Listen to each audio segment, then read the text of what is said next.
Hi everyone, I am Brittany, the Cosmic Lunar Soul. I have Priscilla with me, and I have a special guest, Alana. I'm not going to go into too many introductions because we're doing the hashtag Tarot Community Build tag by, I believe it's Livy of Crescent Dreams Tarot. So if you want all of that information, all of the questions we're doing in the description box below. So hi guys. I'm so excited to be doing this collab with you, and welcome Luke, our first subscriber of the day. Hi, Luke. Let's go into the first question, and we're gonna have Alana start us off. The first question is super easy, so I don't think you'll have any trouble. Hopefully, it's just your name, preferred pronouns, and your channel name if you have one. So my name is Alana. My channel's name is 3 Degrees of Love, 3 Degrees of Love Divination. It was 3 Degrees of Love, and then I added Divination later, so kind of just sort of going with that. My pronouns, love. Love is my pronoun. And banana. Banana's helpful, actually. She, yes, I go by she, whatever, but yeah, that's me. Okay, that's easy. Priscilla. I'm Priscilla, and my pronouns are she, her, and my channel is A Life Full of Simplicity. I know it's a mouthful, but that's my channel. It is. Anytime I'm saying it, I'm like, okay, or typing it rather. I'm like, okay, do I have all of the elements in there? But I shouldn't talk because mine is kind of long too. So, I am Brittany, the Cosmic Lunar Soul. My pronouns are she, her, and I do have a channel, and you're on it. My channel name is Cosmic Lunar Soul. That's literally my handle anywhere. So if you see me on any other social media, that is me. And I have all of our social media listed in the description box. So if you aren't following, follow us on Instagram. Alana and I are also on TikTok, and then hop over to each other's YouTubes and follow there. So, second question is, what first got you into tarot, and why did you create your YouTube channel? Alana. So, okay, let's try to go through all the 40 years that I've been alive. So tarot is something that I guess has been something that I've always been aware of. I never really got into it in my teens so much or anything like that. I mean, the odd, maybe I want a psychic reading or whatever, but I never really went down that rabbit hole, if you will, until maybe in the last several years of my life. There have been the odd times where I may have gone into a bookstore and maybe gone into the section, but I never really dove into it. The closest I would say that I ever really got to that was playing cards, and I've collected playing cards my entire life. Of course, it's funny because when my mom hears me say your entire life, it's like, oh, so when you came out of the womb, you were playing? No, Mom, obviously. I mean, come on. But anyways, for as long as I can remember, I've been playing cards. And then, I guess as my life sort of, fell apart, and I started relying and diving into spirituality more.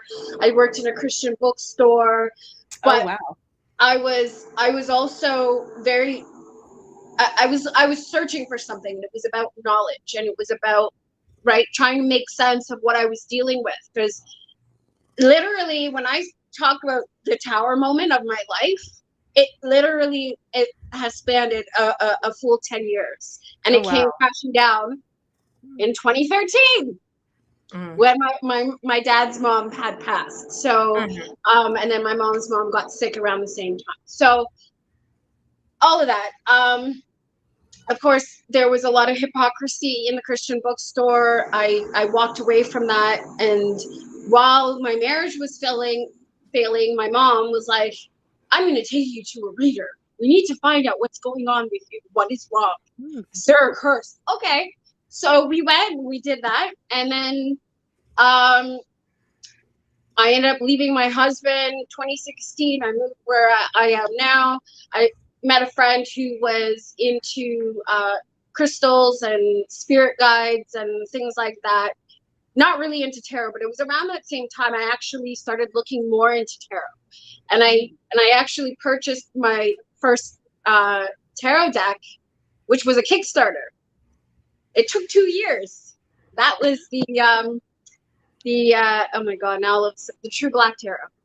Oh, Yes. okay. that's a very expensive first purchase. Like you were like, I'm gonna I was commit. already in the world of Kickstarter at that time, and then somehow I saw that deck, and that was actually like something about it really intrigued me. And that was, you know, so in that time while I was waiting for that deck, I started, you know, diving further into tarot and learning more about it and blah blah blah. And then I ended up finding this Odyssey, which was a crystal store, Mhm. metaphysical store that, funny enough, was stapled in my entire childhood because I drove past with my mom all the time because I went to a dance school that was actually in the same plaza there. Okay.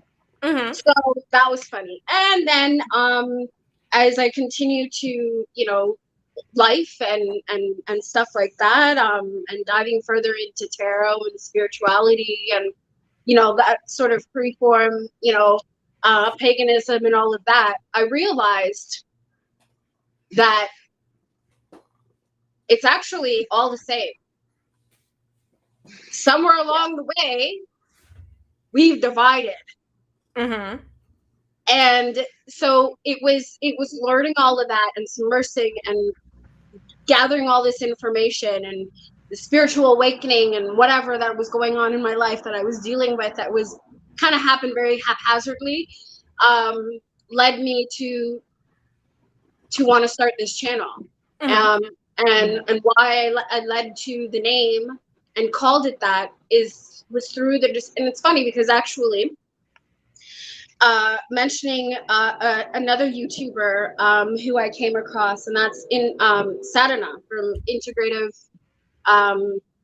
Is it, what's her channel's name? Yeah. If you figure it out later, you can let us know. Yeah, I will Yeah. put it in. But anyway, Integrative Healing with Sadhana, I think. Don't quote me on that, but anyways, lovely woman in Vancouver. I took one of her classes, and one of the things was learning about, you know, what is the thing that you admire most? What is it about the people around you that you care about and you love? That what is it about them, the characteristic about them that you value the most? Which was love. So thus I realized that has been who I've always been. Mhm. And then of course, right, the diving deeper and further and learning about love and what that is and combining that with my knowledge of spirituality, you know, my religious upbringing, even though I don't, you know, adhere to a lot of the practices, but I still hold some of those things, you know, near and dear, the values, and then, you know, bringing that and combining that with, you know, with paganism and tarot and all of that. And that is how we've come today to arrive at me and my channel. And yeah, very long-winded, I know. No, I mean, No, that was a good story. I think it's relatable to a lot of people in different ways. Definitely. Sil, what about you? What first got you into tarot, and why'd you create your channel? So I'm assuming people who have been following me for a while already know the story of why I got into tarot, but so if this is a repeat, you've heard this already, apologies, because I have talked about it on my channel before. But I actually got into tarot back in 2014. And it was because of a class that I took in university at the time in 2013. So I took a class in university. It was a religion course called Witchcraft, Magic, and Religion. And we talked about witchcraft and like Salem trials and all the trials Oh, and things that were going cool. on in that, and talks about like the history up until like modern times. So at the end of the year, since we reached the modern times at the end of the year, we talked about like paganism, witchcraft, and Wicca and things like that. Mhm. And we had a guest speaker come in who is actually part of the pagan community where I live in Montreal. And he talked to us about the pagan community in Montreal and things like that. And I thought that was really interesting. I actually ended up following the group specifically for Montreal pagans, which he runs. And when they were doing like Sabbats and things at the time, they were doing like events and things. I didn't end up going to any of them, but at the time when they were doing them, I got to see like the different events that were on the Facebook group. But Mhm. I ended up doing research from that and found tarot in that research, though I didn't do very good research because I got my first deck in 2014 and I thought it was tarot, but it ended up being later on, which I discovered many years later, it actually ended up being an oracle deck. Mhm. And I spent time with the deck. It was What deck the was it? psychic, it was the psychic tarot oracle cards. Oh yeah, Mm. that was one of my first ones too. Yeah, so it's not an actual tarot deck. They only have they have like the cards for the major arcana, and then they have in the minor suits, they have only 1 to 9, and they have no court cards, and then they have a few chakra cards. Oh, Um, okay. yeah, so there's no tens and there's no courts. Mhm. So I spent, I think, a year with that deck, and then I got like really too busy, and I decided to just put it aside, and I didn't like come back to it until late 2018.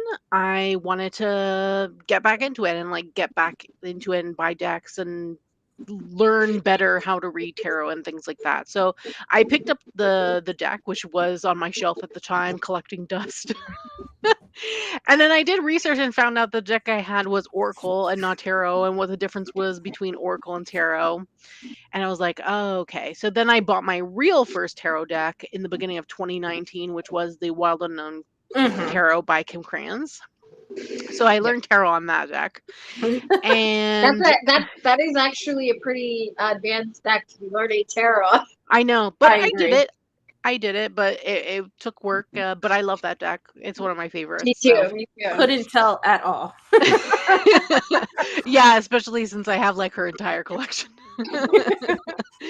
But yeah, so that's how I got into tarot specifically then. And then how I made my channel. So I started getting into tarot 2019, late 2018, 2019, and then I bought a few more decks in 2019, and then I decided to start making videos on Instagram in the beginning of 2020. So Instagram used to have a thing called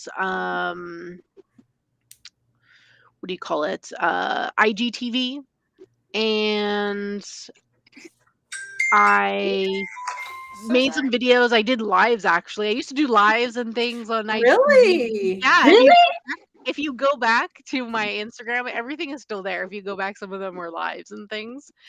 And it was really fun, I guess, in the beginning. But yeah, I did these videos and then I was like, okay, they were making changes. Instagram was kind of getting weird. And then I was like, okay, should I move to YouTube?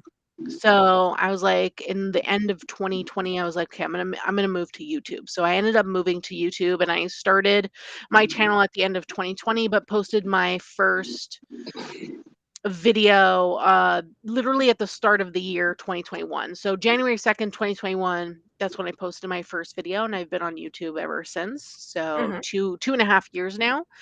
Um, and my channel name, or my name in general, actually started because of my Instagram. And my Instagram was associated with photography. So I actually started, if you like scroll all the way, if You you're, know what? Right now, I'm telling you right now, the PCs are like, yeah, we need you up. yeah, if you scroll all the way to like the first few photos, it's all like, what do you call it? It's all photography. And then you get into like the tarot. So it's just like a cutoff, and then Yeah, so I did like a lot of photography in the beginning. I love photography. And sometimes there was like a mix of like tarot and photography in the beginning. I should get back into posting photography. I haven't done that in a while. But yeah, so I actually created a life full of simplicity specifically for photography, and then I just kept the name, and my name has been like that for the whole time. I could tell the So photography influences in your photos. yeah, I love photography like so much. It's funny you say that because I used to do I got into photography in grad school because I needed a way to relieve a lot of the stress. I Yeah. even joined like a local photographic society, and I joined in their end Ooh. of year like photo things and stuff like that. Like I got Mhm. really big into it. And then I just kind of fell off, I guess, when the stress ended.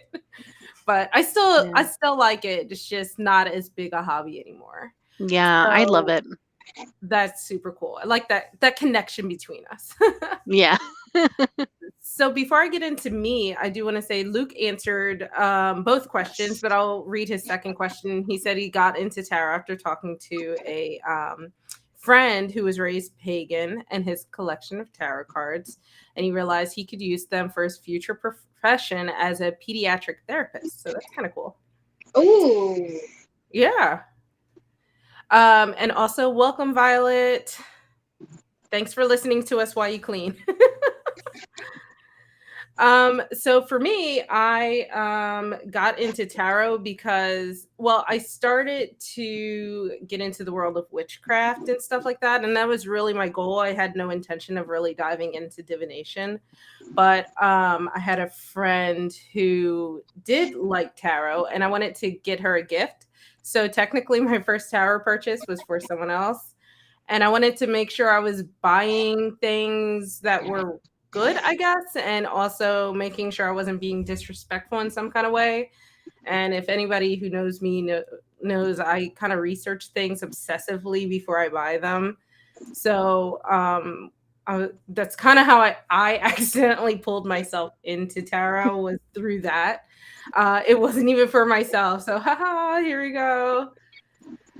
But so I remember going into the shop and talking to the local shopkeeper, into the metaphysical shop, and it's just like, okay, I know I'm looking for a tarot deck, and I know that she's read but not like religiously, so she's still sort of a beginner, and just asking all these questions that sort of ended up applying to me as well. And then after I gifted her deck, and I was like, this is kind of cool. I actually think divination's interesting because I feel like I kind of fell into what a lot of the general public thinks about divination. It's like this woo-woo, reading the future kind of stuff. And Yeah. it just didn't reconcile with my like science brain. I was like, oh, that's garbage. But but my friend likes it, so I'll get her something cool.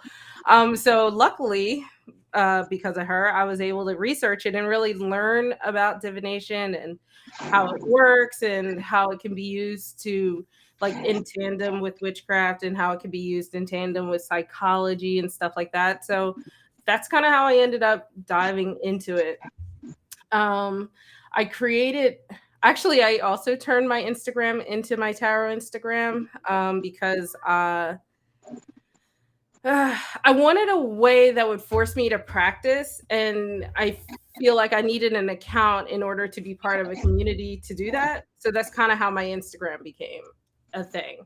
And then I changed my Instagram name. I actually originally wanted to be the Cosmic Witch, but that is very used on Instagram.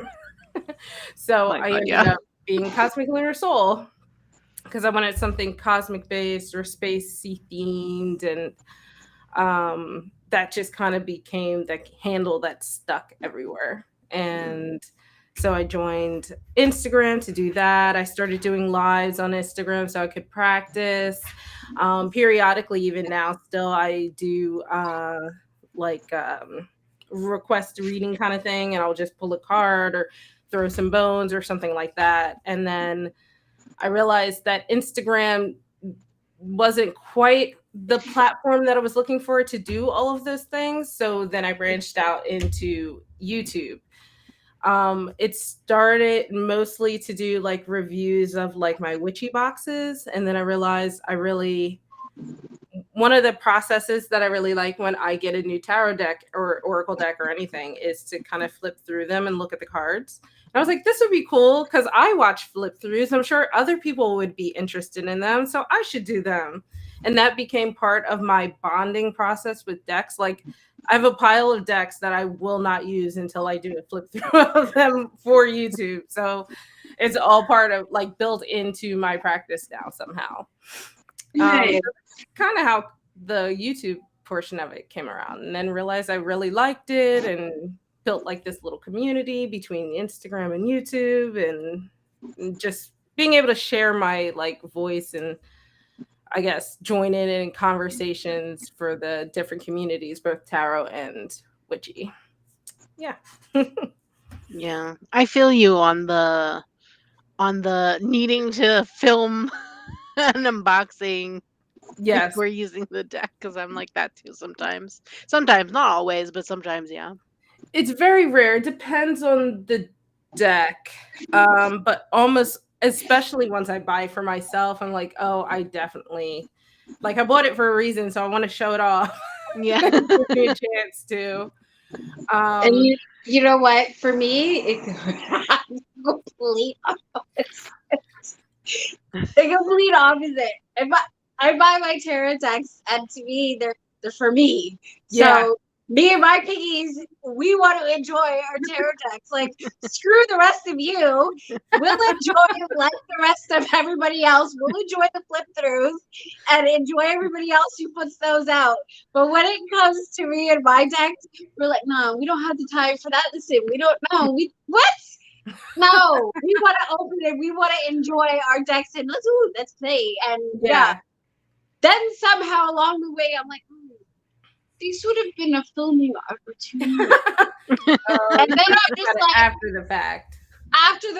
And then afterwards, I'm like, yes, Britt, no, there's too much work for me. And then I have to edit it afterwards. Listen, no. If I'm going to spend the time to editing, it's going to be because of something that I feel is constructive.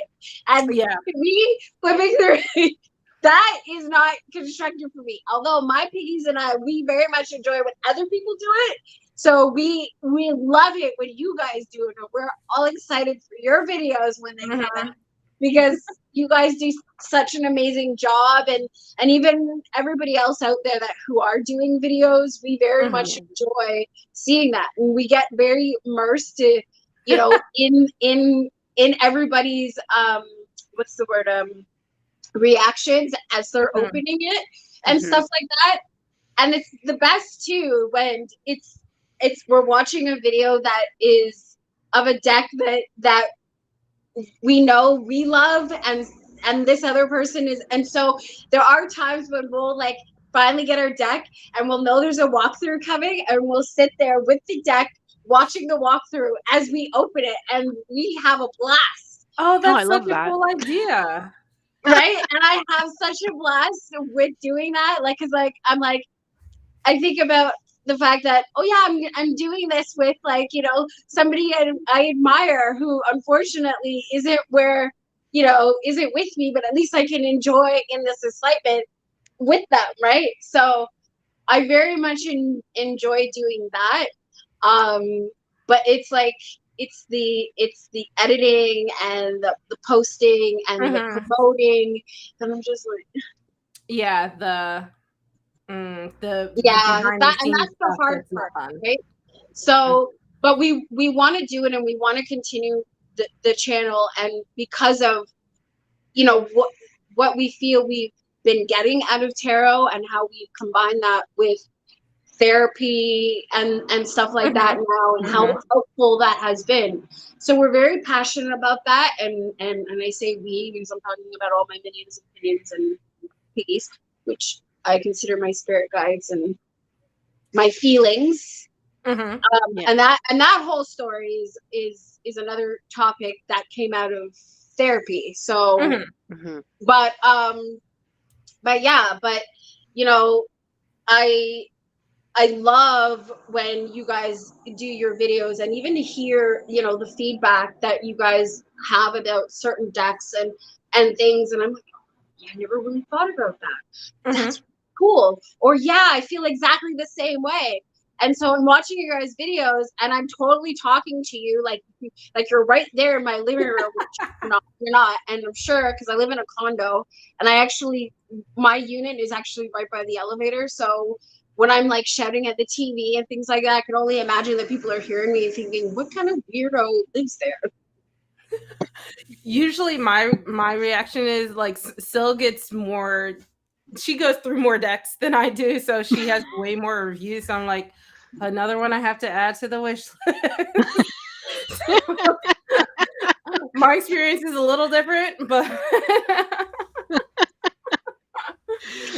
yeah, it's okay. I add lots of decks all the time to my wish list. My wish list, I have 3, so I keep my wish list separate for tarot and oracle, and then I have one specifically for books. So my wish lists are like separate, so they're very long. I have a books wish list that's separate. So I have a witchy books wish list, Me tarot too, books, witchy books. and then I just have like divination. So because I've paired some stuff over time, so I combine them. So I was like, I gotta cool it. No, I had them combined at one point, and then I couldn't find stuff, so I separated them. For me, it's just easier to separate them. I also have a 4th list that's just like other witchy stuff. Yeah, just like an other category. Me and my piggies, we're very impulsive. So most of the time, the things that are on my wish list somehow magically end up in my home, and then they sit there until I get around to using them. But having separate, I'm trying now as and I'm realizing that I guess I am a compulsive spender, and that is something that is connected to my whole thing with therapy and whatever. So trying to not be as impulsive and trying to tame my piggies from, just burning my wallet, because I try my best. Yeah, I put myself on a low buy this year. Not a no buy, but a low buy. And I feel like I've been doing really good. Yeah, you have, actually. Yeah. You haven't bought that much. So. I had pre-ordered the Citadel deck. I pre-ordered the the Oracle that goes with the Ethereal Visions. And then I think I got that what's that other deck? I literally went away for 2 weeks and I don't remember anything anymore. I got that new Oracle deck that I just released. So I feel like I've gotten like maybe about 5 things so far this year, which is good. Yeah. Because I bought way more things last year by this time of year. So yeah, me too. My piggies are a little bit envious because you guys now get the decks, or a lot of the decks, for free. So as reviewers, and that's fantastic. And my piggies are like, and I'm like, well, piggies, if you really want to, you could dedicate yourself and become a reviewer, and then that you write. And I'm like, and the piggies are just like, no, we just want the deck. No. Yeah. Because you just want the deck. However you can get it into their collection, we're happy. But I feel like if you're not into like reviewing things, your heart won't be into it. It'll feel like more work than it is. I feel like it'll take the fun out of receiving tarot decks. You know what I mean? So because there are certain things like it's not always like that though, because there are some sometimes. We kind of lost you a little bit. Right. There we go. Yeah. Okay. Yeah. So yeah, like there are some decks that we very much enjoy and would probably enjoy doing reviews and stuff like that too. But I think one of the things because of the whole editing process and things like that, I feel like if we are gonna do reviews, we like collab things like this. If we're gonna or do a live, so then there's no editing that has to be attained afterwards and things like that, right? So that is that I would say, if when it comes to reviewing stuff, if I am going to review stuff, that's how I probably would prefer to do it, and would have a blast doing it, like even like right now, like with you guys, this is fun. I have forgotten about all my problems until just now when I decided to remind myself of them. But yeah, I mean, Sil and I have done we did a live unboxing once, and that was super fun. So we could totally do that in the future. Yeah. All right, let's go on to the next question, because I'm really curious about this with you guys. I feel like mine is not obvious, but less exciting. Number 3, what is your tarot aesthetic? So basically, what kind of decks are you attracted to? And let's keep it specifically tarot, because I feel like there's so much variety in Oracle that it's kind of hard. Yeah. Oh, Alana. Oh, I'm going first. Yes. Yeah.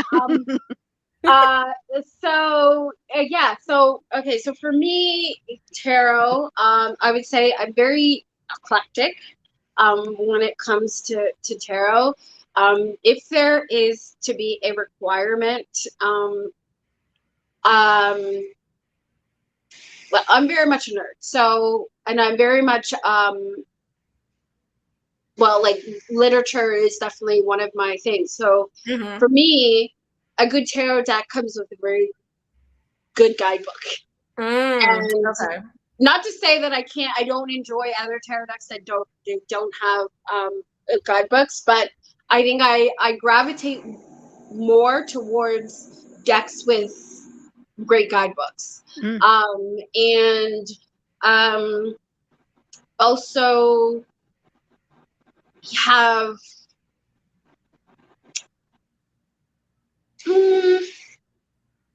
no, it doesn't necessarily have to have a storyline, but I guess when you say storyline, do you mean like theme? Yeah, like, okay, for example, Tarot of Tales. I see. I love this deck. This is a newer deck, but I love it, and I'm working with it right now. I very much enjoy Tarot of the Abyss. The way Anatorian, even like the guidebook, it's amazing. And I think tarot decks that also sort of theme towards real life. So like the Next World Tarot or New Era Elements, for example.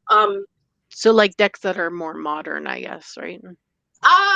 Because usually more modern decks are usually geared more towards real life, I would assume. Yeah, I mean, yeah, I guess so, in a way. Yeah, I do like that. Not to say like, our DWS clones and things like that aren't fantastic decks too. One of my favorites, more recent, would be the Black Femme Tarot. Yes. They have a pocket edition coming out of that, no? Yeah. Sorry, I gotta plug that. Yeah, well, absolutely. Shameless plug. I had the artist on my channel. We did, right, and there's Oracle decks that are coming out that she has. Excited. So if you haven't seen the interview, all over that. If you haven't seen the interview that I did with her, you will definitely want to check that out. Amazing creator, and her story and how she fell into tarot is a very haphazard, like the way I describe it is like she tripped on a sidewalk and oops, I'm into tarot, and now I create tarot decks. Yeah. Like I that, love that. it was a crack on the sidewalk. That's I love when that happens though. right. So Just like meant to be. anyways, yeah, and so now all my piggies are excited for the Oracle deck, the mini deck that she has coming out. We're just like, Yeah. So, and even with her guidebook is it is very minimal. It's small. But do you have the deck in front of you? I do. Really? Yay! Because I don't. So that's great. Mine's put away. But it's even the way that she has laid it out. Like it's like graffiti kind of, like I don't know how to describe it, but it's super cool. Like I just like the way it's set up and laid out. Unique, but still informative. Very, exactly, right? So things like that really attract me. Yeah. Yeah. I totally guidebooks are, even though I don't generally like need a guidebook, I still appreciate when the guidebook is not just an afterthought. Yeah, exactly. Yeah. Exactly. Yeah. All right. I So think what about you? Oh, sorry.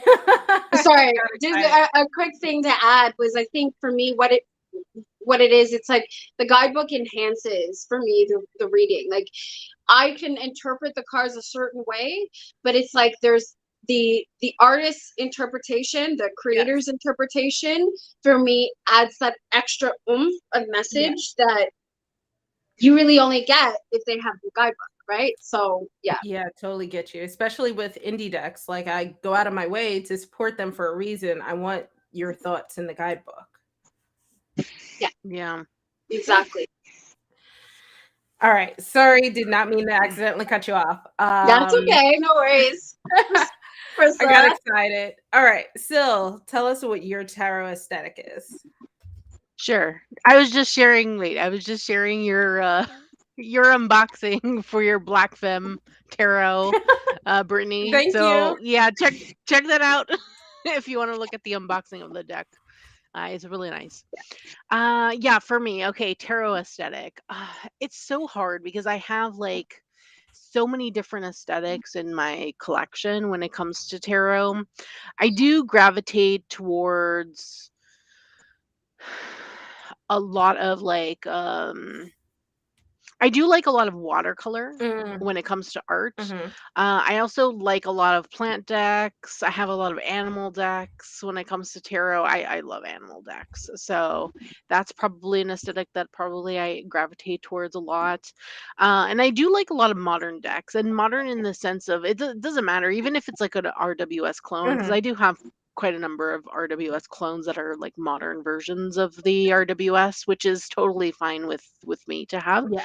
I would say some of my favorites are probably the Light Seers, and then like the newest one to my collection, which is the This Might Hurt Tarot. That's probably one that's I really love in terms of like RWS clone that's modern. Yeah, I would say I like a lot of theme decks. I don't. Yeah, I like a lot of theme decks. The decks that have like a lot of themes and things like that. So, I guess I also like a lot of art decks, I guess. Okay. I don't know. I'm very eclectic also when it comes to, as long as I like the art style and the art, I'm into the deck pretty much a lot of the time. I don't gravitate towards black and white decks too much. Like the only one that I have really in my collection is the Wild Unknown Tarot. Yeah, and that one's only barely black and white. Yeah, it's black and white, but there's pops of color, right? Exactly. And that's what I love. And that's what I love about her artwork, Kim Kranz. It's the choice of color in certain aspects. I totally agree. Exactly. But that, I think that's the only deck that I have in terms of tarot that is black and white. I don't own any other black and white, so that's one that I don't really gravitate towards, I guess. But in terms of art style, as long as I'm into the art, as long as the art grabs me in some way, then I typically will bring the deck into my collection. I would also agree that a guidebook is great, like if it's well done, though I personally don't care much if it's not. So, like, if it's like a tuckbox deck, for example, and I really love the deck itself, Mhm. I don't care that it's a little white book, for Yeah. example, like a Low Scarabeo Yeah. deck. Low Scarabeo, they don't really do their guidebook that well because of the multilingual Yeah. aspect. So they have to cut it short to be able to include all the other languages. But US Games does a little white book pretty good with their tuck boxes. It's their paragraphs, but they're still pretty detailed in my opinion. Mhm. So I don't really mind if it's a little white book. If the little white book is done well, then I'm okay with it. Mhm. Yeah. Um, but as long as I'm good with the deck, like the artwork and everything, then the guidebook is whatever. Mhm. Mhm. Yeah, I don't think a guidebook would keep me from buying a deck, but it might give a No. deck a boost, especially depending on the Yes. Same. price and stuff. There are a few factors that go in there.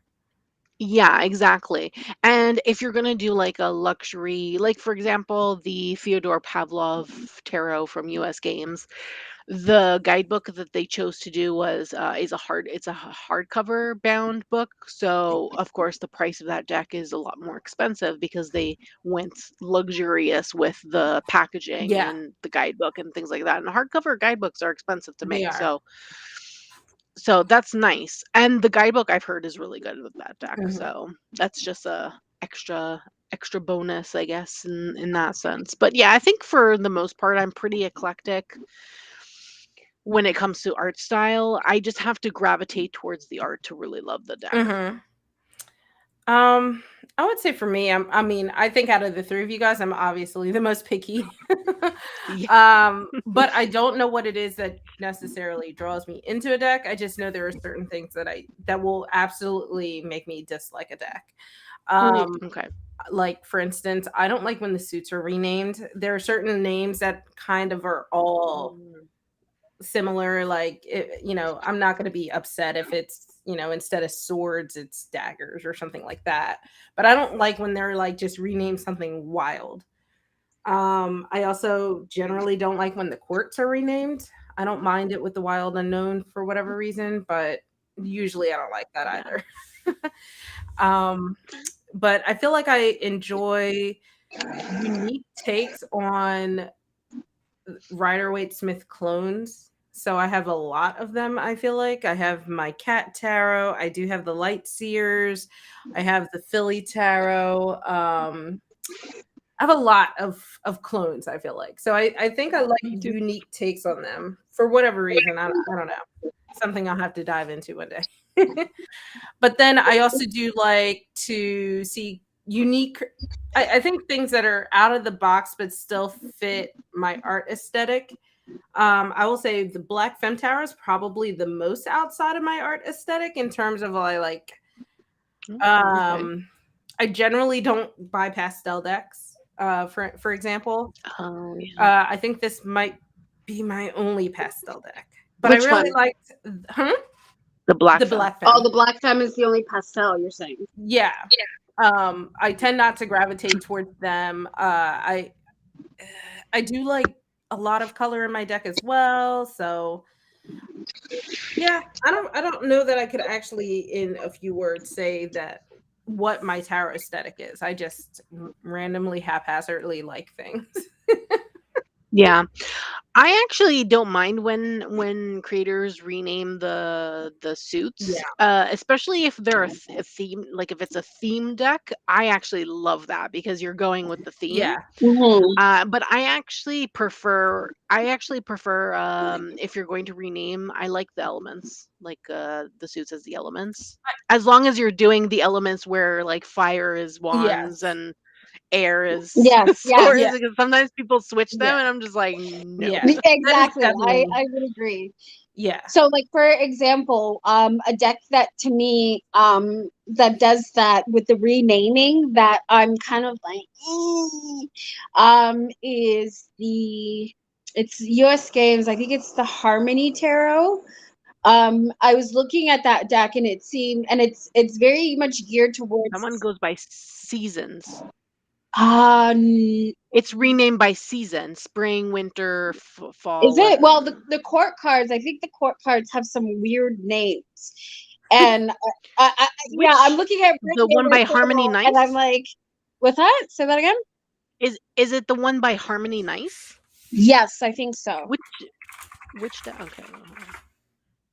So it came out twice, I think. The first time it came out, the packaging was bigger. I think the yes, because the first time it was indie. What was it? But then US Games was still selling it though. No, US Games picked it up and made it into smaller packaging. So the first time she actually self-published, and then it was self-published, because I thought, yeah, because when you look at because it is available on Amazon. So, and then when I looked, I thought it was part of US Games at first with the packaging, because I know, yeah, as you said, US Games picked it up, but they have the new packaging, which I really like. And because of it's geared towards self-care and things like that, I'm like, I want it. But then I saw a flip through and I saw the names were changed, and I'm like, why? Yeah, that the major arcana are changed. Yeah, the major arcana is changed. So that particular deck, actually, the original release of it in the bigger packaging, there's no numbers in the major arcana, which Oh makes my it God. very confusing, because they changed the entire major arcana, the names of the entire major Yeah. arcana. And I think people complained a lot in regards to that deck, because As they they couldn't should. figure out which one was the magician, which one was this, which one was that. Yeah. So in the next packaging release, US Games, I think, picked it up in the next packaging release, and they changed and added the numbers to the major arcana. But the minor arcana are named by the seasons. So it's spring, winter, fall, and summer. That's how the minor arcana goes. Yeah. In that sense, the core cards, I don't remember what they're called, but I think they are actually just regular. Looking at it, I'm looking at it on USA Games. It's Page, King. Okay, so the courts then should be fine, but the minors are named by the seasons.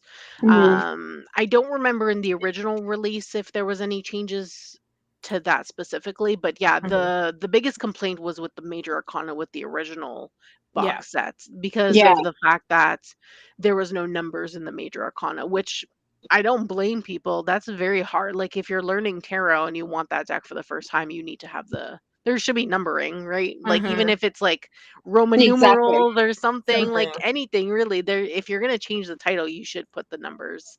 That so deck that way is people actually know. a good example of everything I hate about a tarot deck. Every single thing. That's why I brought it up.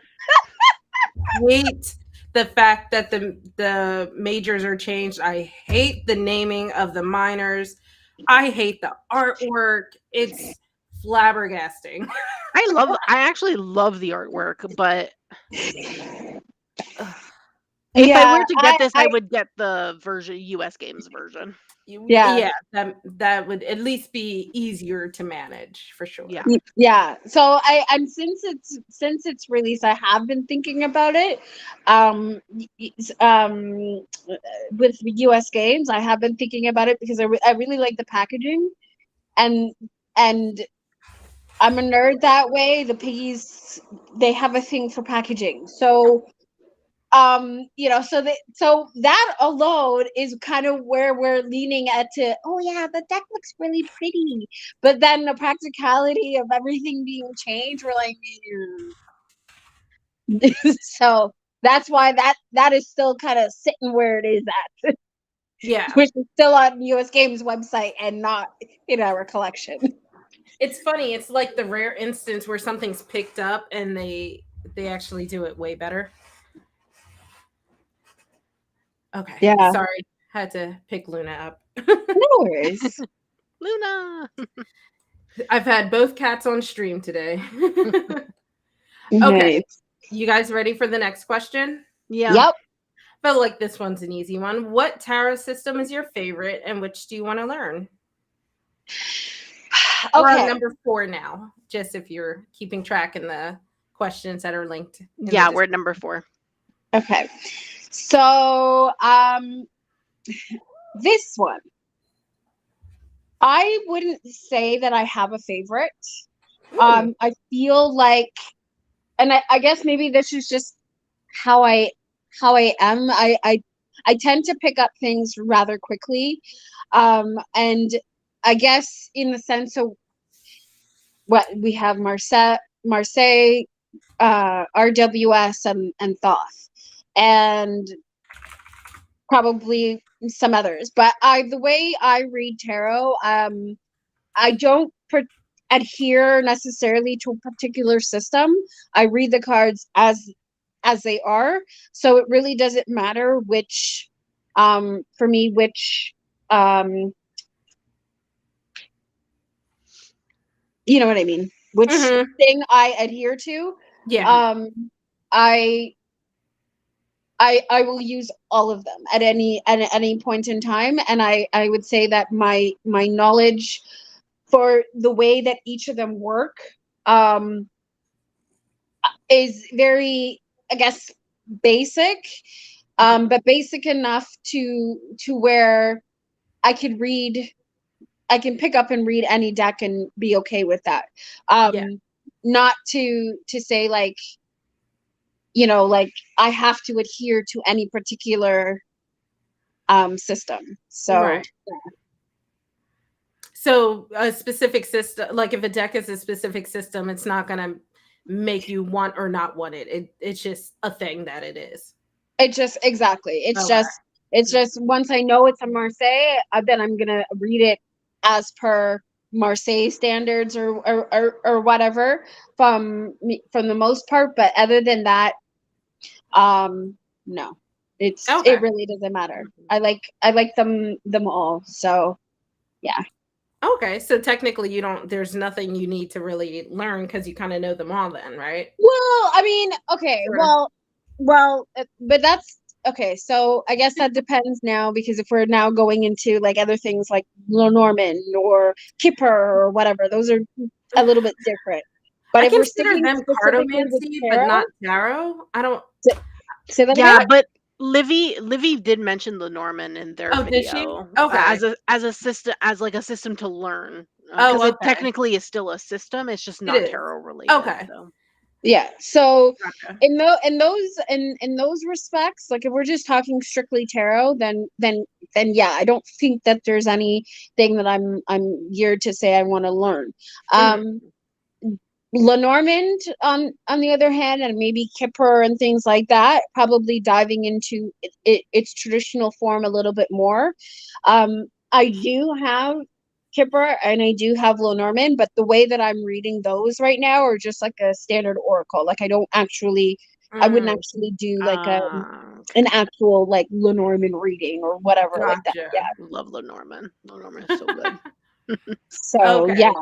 that I will that broaden my that aspect of horizons. doing like an actual Lenormand reading, that would be something I would want to maybe further study later on. But right now, as it stands, I just read Yeah, it like a typical oracle, and I'm okay with that. Yeah. yeah. Okay. I So love numerology. yes, you do. I do. Yeah. So what about you, Sil? RWS would be my favorite system if we're going to talk about favorites out of the three main, I guess, well-known systems, which would Yeah. be RWS, Thoth, and then Marseille. Um, I started sort of learning Thoth, but haven't really gotten far. So I do want to continue studying that. Not everything is the same with Thoth as it is with RWS, and I just want to study the artwork more because the artwork is definitely way more different than RWS. And then I really want to learn Marseille. I already love pip decks, so I Mhm. think Marseille's will be Mhm. in my wheelhouse, and I Yeah. already love using numerology in reading, so I think Marseille would probably be easier than Thoth, in my opinion. So maybe I In that should go with regard, that first. yeah, for Yeah, sure. I should Yeah, probably go with that first, but I would probably agree. Like, so the when, yeah, as you mentioned, reading with like adding numerology, I think yeah. I'm very much into that too. Like, um, and so base, and then of course if I'm reading like like Thoth versus RWS, I'm paying attention to the numbers that way. So like, and this is where I find that it kind of gets a little bit weird for me. Why I find that I don't adhere to any particular one system when it comes to tarot is because of the fact that 8 and 11 tend to be interchangeable. And even though technically the thought system is supposed to be justice is in the 8, I believe, and that's how Thoth is. Thoth is right? 8 justice, and then strength is the 11th. Exactly. But there are a lot of RWS is the other different. way around. Yeah, he but changed there it. are a lot of clones that even they may adhere to RWS, but they still have the numbers switched. So in my opinion, then that would be a Thoth RWS hybrid and not fully Thoth or fully RWS if you're switching the thing, because if you're an RWS clone, then you're gonna adhere exactly to RWS, and if you're a Thoth clone, you're gonna adhere strictly to Thoth. So I would say that's a hybrid between the two, and many decks do that. Like the Wild Unknown is a hybrid of both RWS and Thoth together. So and so I think do it all the time. And so I think that's also why I feel very free spirited when it comes to like reading and not adhering to any one particular system is because of that. So so when you say you add numerology into your thing, like that's totally me too. So but I would say like for me, like in terms of learning like Marseille, because Marseille is different. It's not only bringing in numerology, there is like interpretations based on the artwork, right, with the foliage and the flowering and things like that, like the visual interpretation of Marseille. That's what I really want to learn. I want to learn that, the fact that there's that other layer of interpretation. It's not just the pips and using numerology. It's also using the fact that while they are pips, there's still things happening in the pips with the foliage and things like that. And I recently got I had pre-ordered the squid cake Marseille. And I got that in March. But I really want to get like a traditional Marseille, though I really don't like the coloring of Marseille. I have literally only 2 on my do you have wish list that I really like, but do you have the Marie Celia Marseille? I forget what that one's called. No, that's one is by US Games. It's the one in the tin, right? Yeah. The coloring is not really my fave, to be honest with you. The ones that I have on my wish list are the Marseille from Debray. I don't know how you pronounce that one. That one's nice. I like the coloring of that one. It looks really nice. And then the playing Marseille, which is from US Games. It's from what's the person's name? Edward something, I think. He also does the playing Lenormand. Maybe Marseille, maybe Lenormand. That's it. Okay. I like the coloring of that one. Those 2 actually. I'm thinking about getting that Lenormand at some point also. I need more Lenormand in my collection. I only have 3. So Cheyenne was saying that it could also be based on Marseille if the 8 and 11s are switched, because Marseille and Thoth both have the 8 and 11 switched. I guess it depends on the minors, what's going on in the minors. It depends a little bit, I would say, on like the core cards and probably the images on the cards as well, because of the style of Marseille. So I think it would, like Thoth though is not that scenic, but there's still things going on in the Thoth in the minors, whereas Marseille is really pip with just like the foliage things going on. So I think diving into any one of the systems would be really cool, but as it stands at this point, that sort of surface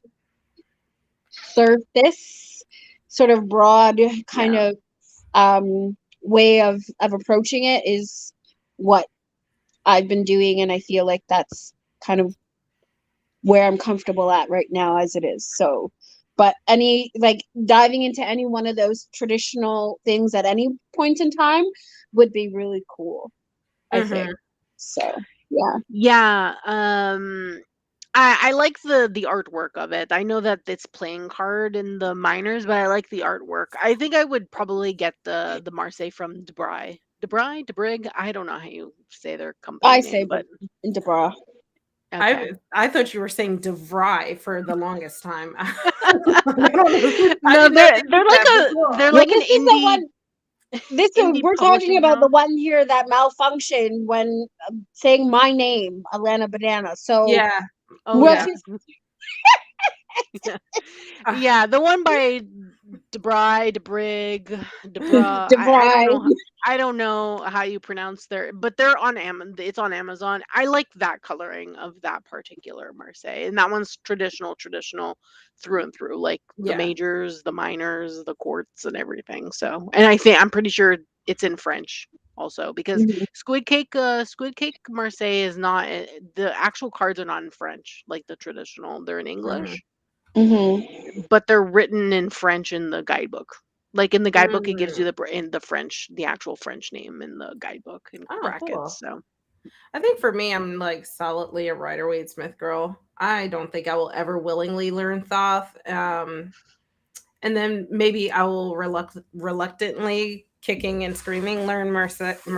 But yeah. well, you want a Marseille deck I recently, know. so That's why I was just like, now I kind of have to learn a little bit. I don't have to go too far down the rabbit hole. Wait, you won a Marseille deck? What deck did you win? From Bouchette Designs, they're the ones that created the do I have it here?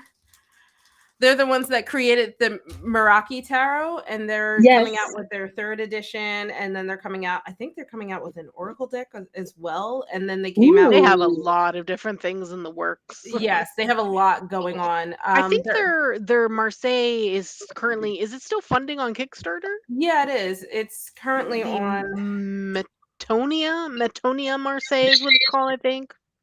Luna. Did I pronounce that correctly? I don't even know. It's a You're very flowery. It asking looks the wrong beautiful. person. Like beautiful. It's quite lovely, and it's not as like, I don't know. It's like something about Marseille, like the regalia, is just not my jam. So, oh, that's their website. Oh, this might be it. Here is their website talking about their Marseille deck. If you guys wanna see. Yeah, I agree, Robin. I agree. But I like their art style, and I already Ooh. have a deck by them. So I think that if I was going to dip my toes into anything, this is probably the right way to do it. Still maybe kicking and screaming a little bit. Let me see if I can find their Kickstarter. Here it is. Oh, it ends in 69 hours, guys. So if you're going to go for it. Ooh, yeah, very. So there's their Kickstarter. But yeah, follow them on Instagram. They have a lot coming out, even if you're not into tarot, or if you're not into Marseille or whatever. They have like journals as well, and their tarot has a lot of crystal references. So if you're into crystals and stuff like that, yeah. They have a crystal deck that is absolutely beautiful, like a crystal oracle. Oh They have a Lenormand deck as well, which my I've been I thinking know, and I want it, but it's so expensive. it is. It's hard to want to pay that much for 36 cards. I know, but it's even worse in Canada. I know. If it's expensive for you, I can only imagine how much it is on. I'm so glad because I'm using my phone. Oh, I do have my tablet here. Oh goodness. Don't look. No, Piggy, stop it. I'm glad that we cannot go I online have to looking, look. because I right need to now look. you guys are doing it and you are tempting all of my piggies, and I'm trying very hard to keep them happy. Yeah, I almost Yeah. bought the Lenormand deck. Like, it made it into my cart and everything, and I was like, "Don't do it." Just some $30 US dollars for 36 cards just does some, well, it's technically 42 cards because they have like extra stuff in their decks, which is another shameless plug for this company. They Oh, tend to okay. include a lot of extra cards in their I love when they do tarot. that. Yeah, For I really like Lenormand, I love it because then you can switch cards out if it's like duplicates Yes. of like lady and man or whatever. You change Mhm. it to be gender neutral or something Yeah. like that. I love that though. The green glyphs did that, and I really like it. And the endless rose or whatever Lenormand deck I just bought, they did that as Under the well. roses. Under the roses. Thank you. I still need to watch that video of that deck. Yeah, the Celtic Lenormand too does it. I'm laughing One that because I have. I did see it and I watched it, and of course, I tapped in. I'm like, we love that deck. That's one of our favorite Lenormand decks. Like, we're just like, and it's by US Games. And It's actually, so speaking of Lenormand, I recently got a new Lenormand deck. I can't remember the name of it, but it has 52 cards. Now, this deck is an indie deck that I actually only happened to come across because the beloved, I forget her name, but from Soft Baby Bloom, she on Instagram, she did an indie deck called, God, what's it called? I forget the name of it, but it's a very, it looks like, like the She-Wolf Tarot by Serpent Fire. Yeah. So it kind of has that aesthetic, but it's an oracle deck. And with like gilding, anyways, she did an amazing job. And she was selling a few decks that she had in her collection. So I bought two, which was the Lenormand deck I'm talking about. And it comes in a tin, and there are 52 cards. So regular Lenormand, and then a whole bunch of like extras. That I love. I haven't used it yet, but it's there, and I love it, and I cannot wait. But yeah, is it not out yet? No. I think it's out. I think it's an older indie deck. I don't know if it's still in print or not, but it was something that I recently got.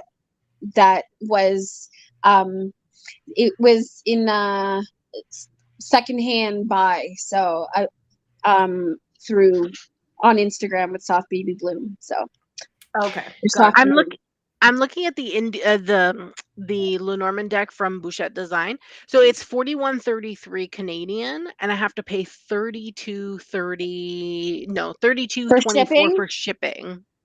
That is so weird. I feel like if I buy it, I can just ship it to you for like less than half that. It's so expensive. But yeah, I don't know why it's so expensive, but their decks are really nice. Like, they have those other oracle decks, like the astrology cards, the numerology cards. Oh my god, they have a lot of really cool things, honestly. I'm not the biggest into crystals, but I thought their deck was really cool. And then of course their oracle cards, because I kind of got a taste of it with the tarot deck that I got. And then they're coming out with the 3rd edition of the Meraki tarot. Yeah. Well, Robin still doesn't like to kickstart decks. She had a bad Kickstarter experience. The pricing is too expensive for Canada. Yeah. Like Kickstarter indie decks, it's just too expensive because they do the one shipping price, sure, that's fine, but then I have to pay also taxes when it comes into my country. So I end up having to spend like, I forgot about that part. Yeah, and duty taxes are high, so like. Yeah, and when you're one of the unlucky ones that get dinged on that, you're just like, damn it. Yeah, it's too expensive. So I try not to. What's going on? Oh, and I guess I forgot what do I want to learn in that question. But obviously I'm learning Lenormand. That's the thing that I'm learning next. How do you remove people from the chat? There's like someone in the chat that's sending strange messages. It's probably a bot. Terra Yeah. Destroyer. I love their name though, but Hey, they're just sending really random weird messages. don't- That's a bot. That's probably I a don't bot. see them. So, And I can't see any of yeah. the If you comments. see it, So you can click the All I see is like put user in timeout. do you have add block list in restream chat? No. Put them in timeout and I'll see if I can figure it out. Okay, that's what I did. I think it's on my side, like on my channel. Yeah. Okay, so number 5, this one's fun. Your 3 favorite major arcana. the Empress, the Hermit, and the Lovers. Why? Well, love is a choice. Always has been, always will be. Huh. And I'm love, so that's a given. I am a Virgo, and I'm a real life hermit these days, so that's another given. And the Empress, because she's the bearer of life and goodness and love. There you go. And she's beautiful. Come on, it's the Empress. Like, yes, those Not are my generally a fan of the Empress, but You're not generally a fan of the Empress? For me, it depends. Depends on the deck. It's a 50-50 shot. I don't like pregnant empresses. So I love the Empress and the This Might Hurt. I saw her not long ago. Let me see where she is. I guess yeah, I can see why people traditionally will not like the idea of the Empress being pregnant. And I get that, but I guess I sort of am able to see it. Besides the traditional aspects of it, I also see the what's the word I'm looking for? The significance, if you will, because she doesn't, even though she may appear to be pregnant, she can be pregnant with anything. It doesn't have to be in the traditional form. It could be why I like the light years Empress. Yeah, like, like creativity and things like that. So maybe because I've come from a very strict sort of Christian background, whatever, I'm able to look past the traditions, I guess, when it comes to certain things or imagery, or even, when it comes to reading certain things. Like, I know a lot of people tend to get hung up on the actual, what they see or what they may hear. But I guess for me, there's a way for me to turn that off. Mm-hmm. It doesn't always work, mind you, and I think it depends on what it is that I may be looking or whatever. But for the most part, if to me, if the information is relevant or it's right, whatever, however it is being expressed, I can get around it sometimes. Not always, but a lot of the time I would say that I can get around it. So right? Yeah. It depends. It just, if I have to get around the card, you're not going to be my favorite card.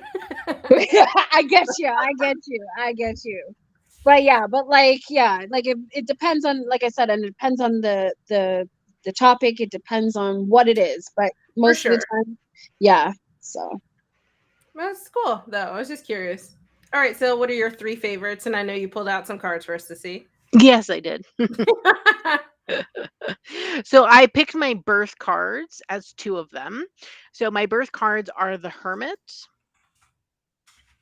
I love the hermit. and the moon. I love And the moon card too. I relate to them a lot. Like they're some of my faves in regards to like the major arcana. I relate to them first of all. Um and then I pick the high priestess. That's so funny. I love the high priestess. It's probably one of my favorites. I love what the high priestess represents in the sense of like um Higher knowledge. yeah, higher knowledge, intuition, looking within for knowledge as well, and things like that. And I like the fact that the moon typically represents like the shadow side, also intuition as well. The Mhm. hermit I love because literally this is me. Always always self-reflecting, always um like alone in oneself and whatnot, and reflecting on things. So I feel like these ones represent me a lot, and that's why I find Mhm. them to be my favorite. So I yeah. think now that I think about it, even why I gravitate, I think towards the Empress too, is I think because of the numerology behind it, right? Because of the number 3, and that is my life path number. So that's also I Mhm. think why too. And then the Hermit is my birth card. So, and like you, I'm very much introspection and all about that. Mhm. My favorite Hermit card to date is the one from the Lonely Dreamer Tarot by Melissa Witherspoon. Lonely Dreamer I backed Tarot. that deck when it was first on Kickstarter. She just released the third edition. Yes, I'm a nerd that way, so yes, I have all of them. I also have the Oracle. And when the first deck came out, one of the stretch goals was a magnet of one of the major arcanas, and Mhm. the and actually what gravitated me towards that deck in the first place was the Hermit card.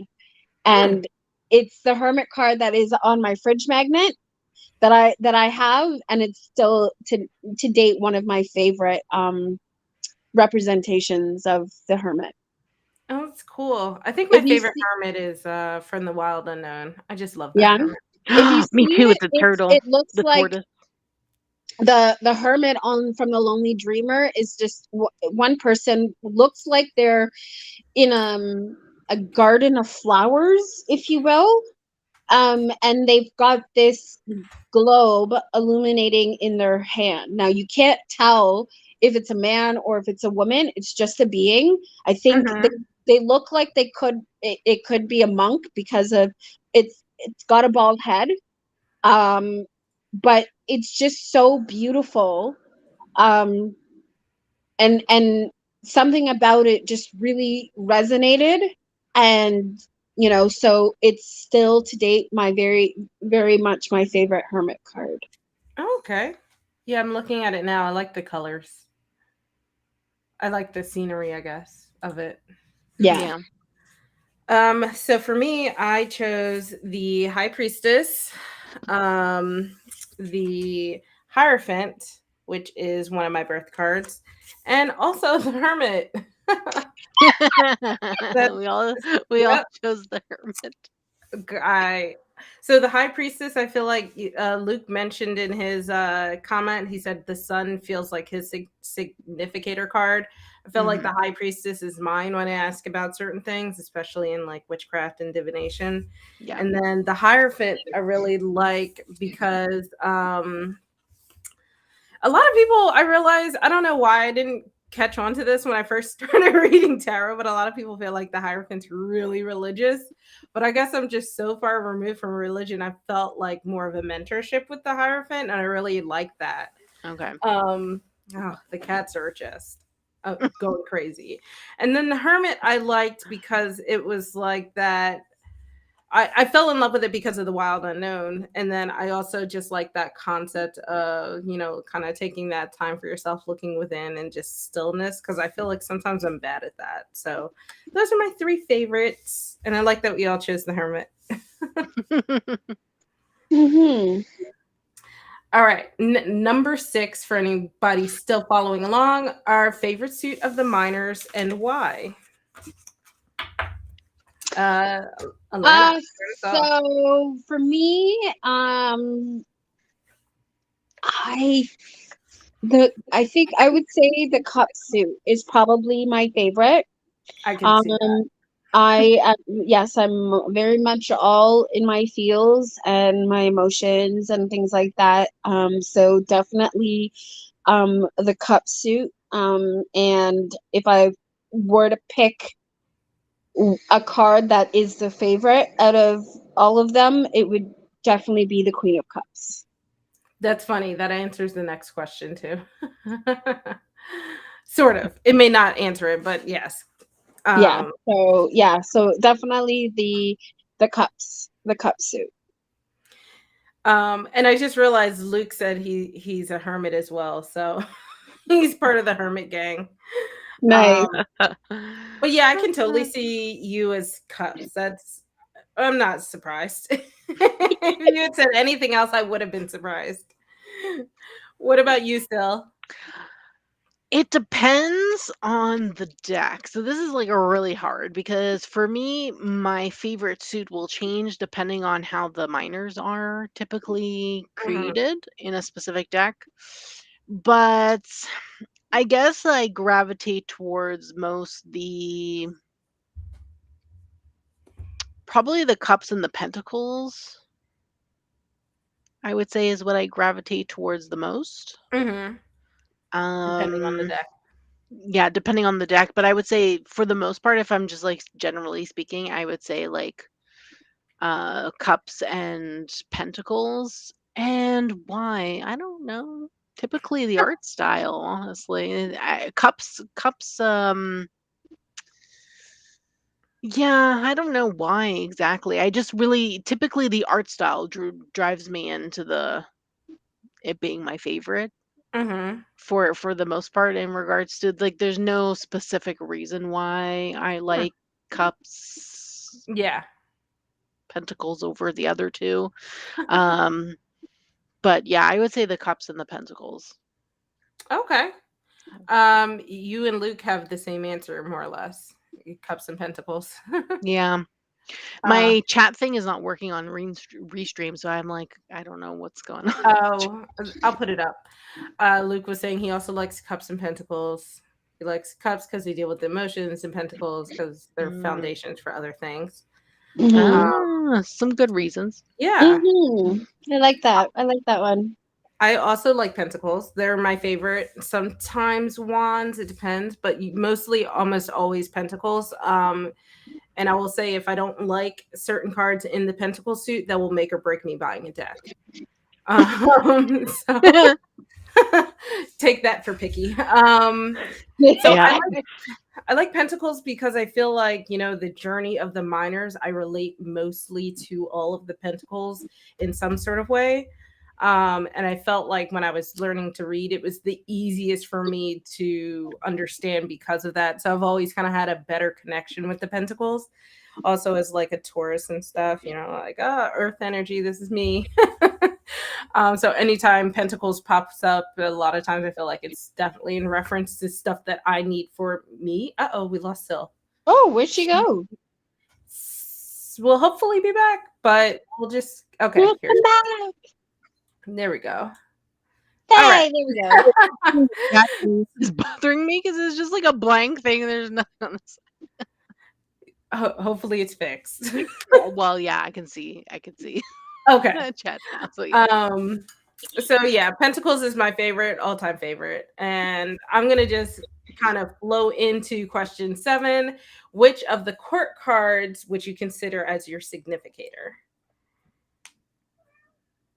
Alana. So again, the court cards, I would say the Queen of Cups. Yeah, definitely. For obvious reasons. Yes. I can't think of any other ones that I would gravitate towards. But for the most part, definitely the Queen of Mhm. Cups. Probably all the queens, maybe, but In more so some the way Queen of or Cups. another. Yeah, Yeah, exactly. Yeah. Mhm. that makes sense. What about you, Sil? So I pulled two, and it has nothing to do with my favorite suits. I actually pulled the Queen and the King of Swords. Oh, both of them. Yes. Okay. Yeah. Why? Um, I would say, like, for the Queen, I would say it's more because of, like, clear-mindedness. I'm someone who's pretty objective in, like, my thought process, and, like, needing to use, like, the mind constantly, logic and things like that. For the King of Swords, it's more because I'm someone who's very disciplined. Mhm. So I'm someone who says, "Okay, I'm gonna do something, I do it," and I'm someone who's, like, very structured, uh, I can totally see that. Yeah. go by a schedule. So I feel like these two really relate to me, in that regard. Um, if I had to pick something else, maybe the wands as well, because, like, the creativity sense of things. Maybe Mhm. the Queen of Wands, maybe, but yeah. Yeah. I could see that. I mean, you definitely with the Queen and King of Swords, though. That definitely does seem like you. Yeah. It's very interesting too because I feel like people have this fear of swords, so it's nice that you picked the Oh, sword. I don't fear no card I know in the you tarot don't, but I in feel the like it's tarot. good for like the audience to hear like, hey, swords aren't horrible, and I even see myself in them. You know? Yeah. Yeah, yeah. I feel like depending on the deck, like there are some decks where I like the sword suit more than other suits. It just depends on like the I agree. deck itself, like which suit would be my favorite. But if the swords are done well, then that's, Mhm. Yeah. in my opinion, great, right? I typically don't like when it comes to like the three of swords, like it's always the same thing with the three swords and a heart, and I feel like that card gets kind of boring. But I like the sword suit. I don't find anything scary or anything like, Mhm. Mhm. I don't know. It's just not me. I understand why people are scared of certain cards, but me personally, when it comes to my own practice, at the end of the day, it's just a card. So I'm just like, okay, I Mhm. get it for a reason. Let's look into it. Why did I get this particular card, right? But yeah, Yeah. I I like I think one of my favorite sword cards is actually funny from a deck I don't even have, and that's the Modern Witch Tarot, which is the oh, I um get that. the the alternate Ten of Swords card where they're there, but Oh, she's on her phone. She's like, "I'm fine." That yeah, one, it's the everything is fine card. yeah, that one, Yeah. yeah, don't think I That know one's that. actually funny. That one's actually funny. The Ten of Swords and the Modern Witch is hilarious. yeah. That's the It's one the that. 10 of swords. They give 2 cards, the 10 of swords and then the everything is fine, and you can either keep them both in or switch them with each other. I personally don't use the everything is fine card when I use that deck, but the imagery is the same for the 10 of swords. So if you just look Mhm. up Modern Witch 10 of swords, you'll see it. It's really funny. She's like she has all these swords in her back and she's on her phone. Oh, okay. Yeah. Yeah, yeah. Yeah, That's So it's not the really fun. regular Ten of Swords card? Yeah, say that's that the again. regular 10 of swords card. Yeah. Oh, it is the regular one. Okay. Yeah, but there's an alternate to the 10 of swords where the caption is not 10 of swords, it says everything is fine. Oh, Yeah. And okay. Yeah, you can switch it out if you want to use that instead of the 10 of swords, or keep it in as an extra card. Oh. yeah. Oh. And I like when there are alternatives. I think one of my favorite decks that has multiple alternatives is the Star Spinner Tarot because of the Oh, multiple I lovers. hate that deck. You hate that deck? You Cannot said? stand that deck. I personally don't really I like the artwork is not really my thing for that particular deck. I love the Yeah. concept of having multiple lover cards and like the Yes. different variety of lovers. What I didn't personally like is that there wasn't an interpretation for each lover's card because they have different imagery within them to at least give the option to keep all of them in, which I think would have been really interesting to see like the perspective of how you would interpret the different imagery for each lover's card because they're doing different things in all of them. So So you want to hear what why I enjoy the Star Spinner Tarot for this reason? So sure, go for it. the reason why, so with the multiple lovers, and the reason why I enjoy the Star Spinner Tarot reading with it is because of the fact that with the multiple lovers, the way that I've seen that now is, yes, outwardly you can incorporate the various different ones according to whichever significator you want, if it's man versus man, blah blah blah. But how I've looked at it now is with the lovers and the idea with it being a choice. And also when it comes to the idea of self-love and things like that, how I've interpreted it now from a sort of psychology, social worky perspective when it comes to reading is that with the various lovers cards, I look at it as being a significant for your, how do I describe this? So like sometimes internal persona. So if the lover's card comes up in a reading, for me with like multiple things and relationship wise, I would then sometimes see the lover's card as being the relationship that one will have with self. So the idea that within all of us we have a masculine and we have a feminine characteristics and things like that.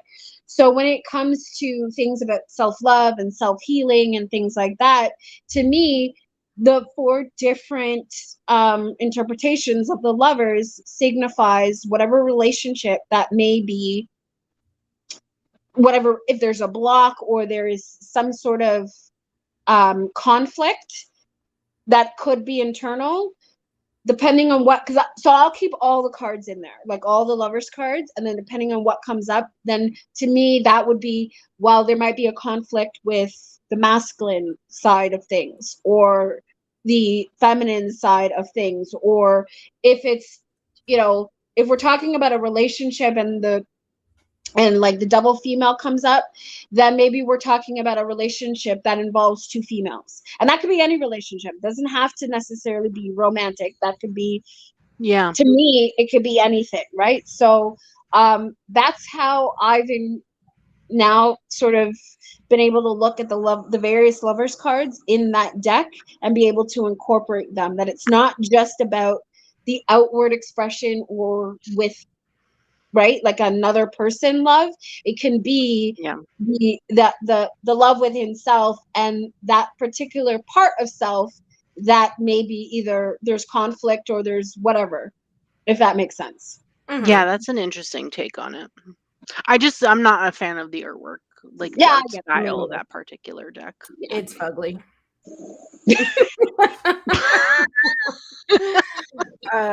The color schemes make no sense. I did a whole rant on it already. I'm not even gonna. I don't even. Like, oh dear.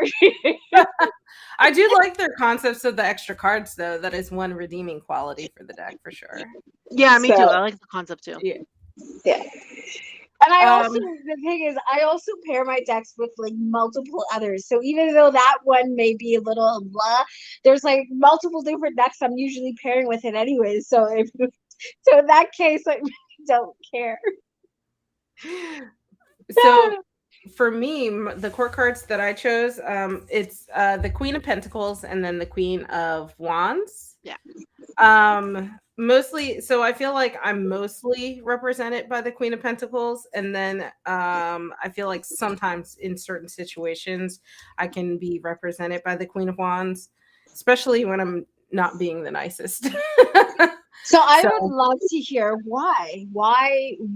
Yeah, when you're not being the nicest, I would say Queen of Swords. Isn't the Queen of Swords the meanest out of all the queens? No, the Queen of Wands, right? You said the Queen of Wands. Yes, but she said in regards to not being the nicest. yeah, So I was like, why? Because isn't the Queen of Swords the meanest of Gotcha. all the Yeah. queens? Okay. I would say yes, but like the Queen of Swords, I feel like is more like manipulative, and I don't think that I'm manipulative. I just think that I will probably blow up on you after a while.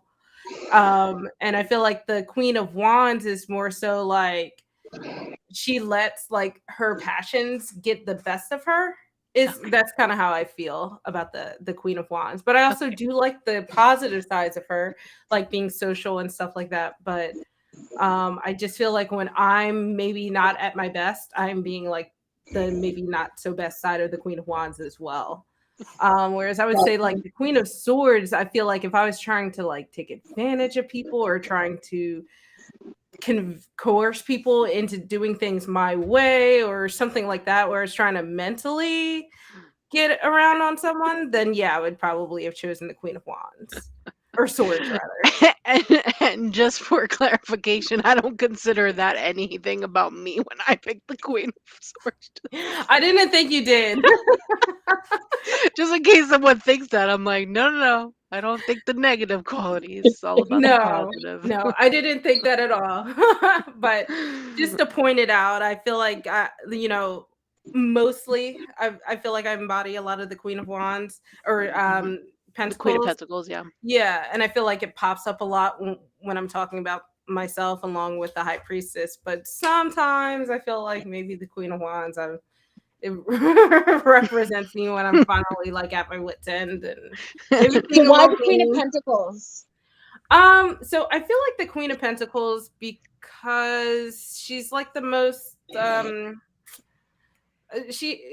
it's like a healthy combination being nurturing but also has this like stability to her as well, and also maybe a little into like material things, which I relate a lot to. So which I don't think is necessarily good or bad, it's just kind of like a thing that it is. But then also Pentacles represents a lot of the home, and I'm very much I'm social, but I'm also a homebody and like very family oriented, and there's like this, I guess because of the groundedness, there's like a practicability. Practicality? Yes, about the Queen of Pentacles that I really relate to more so than the other queens. Yeah, I can see that. I can definitely see that. Okay, next one is cardstock a big deal for you? This is question 8. Is cardstock a big deal to you, Alana? So yes and no. So when it comes to so let me go back to like my original tarot that was one of my first Kickstarters, the True Black Tarot. That cardstock is super thick, okay? And it's luxurious deck. It's 350 GSM, no? I don't remember the technical codes of the cardstock or whatever. But so I love admiring that deck, and I remember the first time that I was like, okay, yeah, I'm going to use it for the first time, and I went to shuffle it. Now I'm I'm a riffle shuffler. I love ripple, but I also hand over hand as well. Yeah. Now that is definitely not a rippling or riffle shuffle deck at all. As a matter of fact, the first time I ever think, and it's a true black, so it's like the whole cardstock is black, right? So then I looked and I'm like, there's a scuff on one of the cards after I shuffled. I'm like, never again. This will just be in an admired deck and never be. Oh no, that's horrible. However, However, since then, many Debra came out with their Black Tarot. And that deck pretty much reminds me of the True Black. I was actually thinking of doing a comparative video in regards Oh, to two you decks. should. Yeah, you should. One is, super indie, and then the other one being the affordable version, and that's Yeah. kind of how I see the two. So I will definitely use the Black Tarot by Debra, and I just keep the other one for sentimental and viewing, luxurious viewing purposes. So so back to the question: Does cardstock matter? Yes, it does, and no, it doesn't at the same time. I'm not very picky when it comes to cardstock. I think also too, I have pretty, even though they're small, I do have pretty strong hands, and riffle shuffling is something that I do often. So even sometimes when the deck may be a little bit bigger, I'm still able to manage even with my tiny hands. Sometimes. Now, if the cardstock is way too thick, then that's a problem. And then, right, and I enjoy riffle shuffling, so that has to be a must. I have to be able to do that. And if I can't, then that's a deck that no thanks. I'm okay. We'll just leave it to the side. Gotcha. Mm-hmm. What about you, Sil? So I can't relate on the riffle shuffling because I don't riffle shuffle. I don't even know how to riffle shuffle. So. You weren't a card shark in your past life? Come on. No, unfortunately, I wasn't. Sharks, you haven't seen my T-shirt. That's funny. Yeah, no. I've tried. It's really hard. I can't do it. So I'm just like, never mind. Okay. So I overhand only. So for me, it's the same thing. It's a yes and a no. It depends what's going on with the deck. So specifically, like Luke said, finish is probably the biggest thing when it comes to cardstock, like the finish type. If it's that kind of high gloss that's sticky, no problem. If it's that kind of high gloss that's sticky, that won't overhand well. So then we have a problem. I don't like it much. If it's that matte stock that's like really, it's like a matte that's like really too smooth where they just stick together and clump. That too sometimes not that great. But usually cardstock like that will like loosen up with use, so it's not too bad. So me, it's more the finish than the actual cardstock. I don't mind if cardstock is thick or thin or whatever. Like I have a few decks where it's pretty like the cardstock is a little too thin, but I overhand, I don't riffle shuffle, so it's not the biggest deal. Like it's not a deal breaker for me specifically.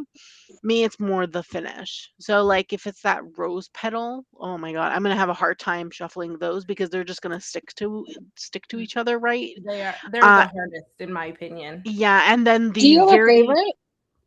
In terms of what? Cardstock? Cardstock.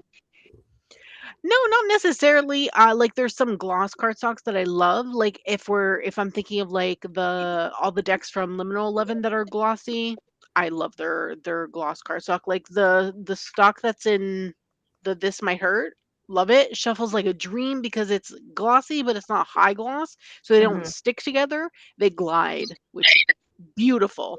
In terms of matte, no, not really. I find a lot of the time matte cardstock will stick together in the beginning, but then with use they don't, like they start not sticking as much because you've been using them a lot and shuffling a lot and things like that. So they loosen up in my opinion.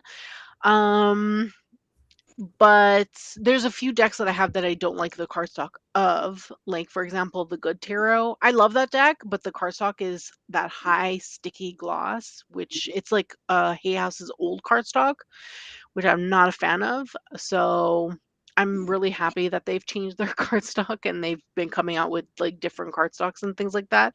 Mhm. But yeah, that deck, unfortunately, I try to use it sometimes and they stick together. You can literally hear the noise of when you're trying to shuffle the gloss just Ew. sticking. It's really funny. But no, I don't prefer, like, it doesn't matter if a deck is glossy versus matte. Obviously, glossy is not good for filming, like YouTube life, not really the best, but You hashtag um, YouTube life. but but you know what it is what it is, right? You can't do anything about that if you like the deck specifically. But yeah, I think again it depends. Like yes and no, like a lot of said. So yeah. I think for me, it does boil down to the finish. I think if I was not like a YouTuber or like social media tarot user, I would probably say like the card stock and the card finish of the Everyday Witch Tarot would probably be my favorite. Oh, Because just the Llewellyn. way that it glides is so, it's delicious. I love it. But the high gloss makes it difficult, like Luke and Sil were saying, as like being a streamer and stuff like that, and all the lights Mhm. everywhere. It's just high glare all the time. Um, but I will say that one of the things that I don't technically have a preference as long as they're not gonna like dissolve in my hands. I don't really care, but I do lean towards liking slightly thinner cardstock, and I'll kind of show you why. So Yeah. I'm a riffle and bridge shuffler. That Oh means yeah, me too. all of my decks are going to have a slight bend. You can see how it, kind of pokes out on the Yeah. side. But this is a thinner cardstock. Whereas, Do you know how and to correct that? yeah, I just bend it back in the other way or shuffle the other way, but it doesn't bother me too much. So I just kind Yeah. of, but like if you look at that, this also has, this is slightly thicker and you can see this bend is a lot greater. So the thicker your cardstock, the more likely it is to hold a bend. So it's one of the things Yeah. I talk about in my reviews when I'm talking about cardstock, because I've noticed some people just don't like that. They don't like when their cards bend, but they like to riffle. Like my Yeah. Wild Unknown, I've had that from almost the beginning, and that still doesn't have a bend to it, even though I riffle it all the time. Yeah. So like my solution for that is I love riffle bridge shuffling, but when I do that, I alternate the direction Yeah. that I shuffle them, so that to help to counteract the bending, Mhm. Yeah, the bow. the bow, and then if I would say out of all the card stocks that I enjoy shuffling, my favorite is linen. I Mm. love a Yes, linen linen is cardstock. I just amazing. got my first linen deck, so I'll have to report back. I Yeah, love linen it. is really good for I love bridge it. and riffle shuffling because that's the type of cardstock they use for playing cards. Yeah, Yeah. I mean, that makes sense. I Yeah. mean, I love the feel of playing cards, but I And will I'm a say if you playing have card like a stock. thinner deck and it starts to bend, you can always just give it a quick like that, Yeah. But I will But say, oh, I'm sorry, go ahead. no, I was just gonna say that thicker cardstock is harder to riffle shuffle anyway. So It like is. why if you're a riffle shuffler, why would you want thicker cardstock? Because like you're not going to be like if you're an overhand shuffler like me, then who cares, right? It doesn't Yeah, really matter if the cardstock is thick or thin or whatever. yeah. But like if you're a riffle shuffler, you're never going to be able to riffle shuffle a thick deck like that You're with 78 cards. Like you're not. It depends, because there are some that I can do, like I said, with strong hands. Dexterity for people is something, right? It's definitely For a big sure. thing. yeah, So for ripple, for I keep saying ripple, for riffle shufflers it's and okay. bridgers like us, Brittany, like you'll need strong hands to do that. And Yeah. Yeah. so, and the thing is, when it comes to the thicker cardstock, I find that when it comes to control for riffle and bridging, the Mhm. thicker cardstock, when it is shufflerable, or however the word I'm trying to say is to Yeah. you, um, uh, it can't be too thick, but thicker does help for control, because the thinner, 78 pickup, cool, no. I feel like I actually have, so when I'm overhanding a deck, I like when it's thicker. Because, and I will show you a prime example. This is probably the worst cardstock I've ever seen in my life, and I've mentioned it numerous times. I think I did in my last live with you, Sil, is Oh yes, from that the one. Untamed Mystery Tarot. It's gorgeous, but it's made of plastic. Yeah, And that's I the like same kind of decks, but they cardstock. can be really hard because they fly. They will yeah, fly. Not and they're so slippery. And look, I mean, just the bend on this is just crazy. I can bend the entire deck. That's like the cardstock in the playing card deck you sent me, Alana. Yeah, That's the kind of cardstock. because I've had plastic playing cards, but it's only 52 cards. They're usually It's smaller, like easier to plastic. control. And yeah. I will say that if I had known the cardstock was going to be like this, I would not have bought it. Oh, you It's can't probably one hear of it though. It doesn't make noise. No, see, because it's like air. Yeah. It's so hard to use. I remember using it on one of my live streams, and my card just flew everywhere, and I rage quit the deck during the live stream. I couldn't do it. So the thing is, I guess for me, it comes down to like I guess because I have so many different cards and stuff like that, and I'm accustomed working with different card stocks all the time. Me too. The decks that I use regularly, I get accustomed to it, so Yeah. I know how to adjust my hands accordingly, whatever. But sometimes coming from one deck to another, and if I come from a thicker cardstock and I go to like a linen that is very slippy, then the first couple of times, I might there might be a 78 explosion. But once I've been able to get my hands around it and feel that, then I'm okay. I can control it, and I wouldn't have that happen, more or less. Like I'll be able to do it. But there are some that are just like, really. My kitties, on the other hand, get a kick out of it because they think it's hilarious, and then but then there's the other part of me that is just like, no, because now I gotta bend and pick this all up and find. No, I don't want to deal with this. Like this is not like so. But it but I think we very much enjoy linen cardstock, but not when it's too slippy, because there are some that can be a little too slippy. Yeah. But for the most part, linen is our favorites. Okay, nice. And we find that it holds up the best, because when it comes to like the chipping and whatever, you don't see that as much with linen. And even when it does occur, it has a cooler effect. Like it looks well worn and used and loved, not trashy. Like that's at least that's what I find with linen cardstock. Whereas other ones, especially glossy cardstock with gilding, are prone to chipping and tearing very easily. Yep, you can see the side, especially the Riffle Shuffler. Yes, this used to be a mirror finish. Yep, not anymore. So yeah, I totally feel you on that. All right, number 9. Do you read for others, Alana? Sorry. You can just call me Banana. That's fine. Okay, I'm gonna call you Banana. Yeah, fine. Call me Banana. So reading for other people, no, I wouldn't say that I'm doing that at the moment. I still very much read for myself, and I'm enjoying that. As will I read for other people in the future?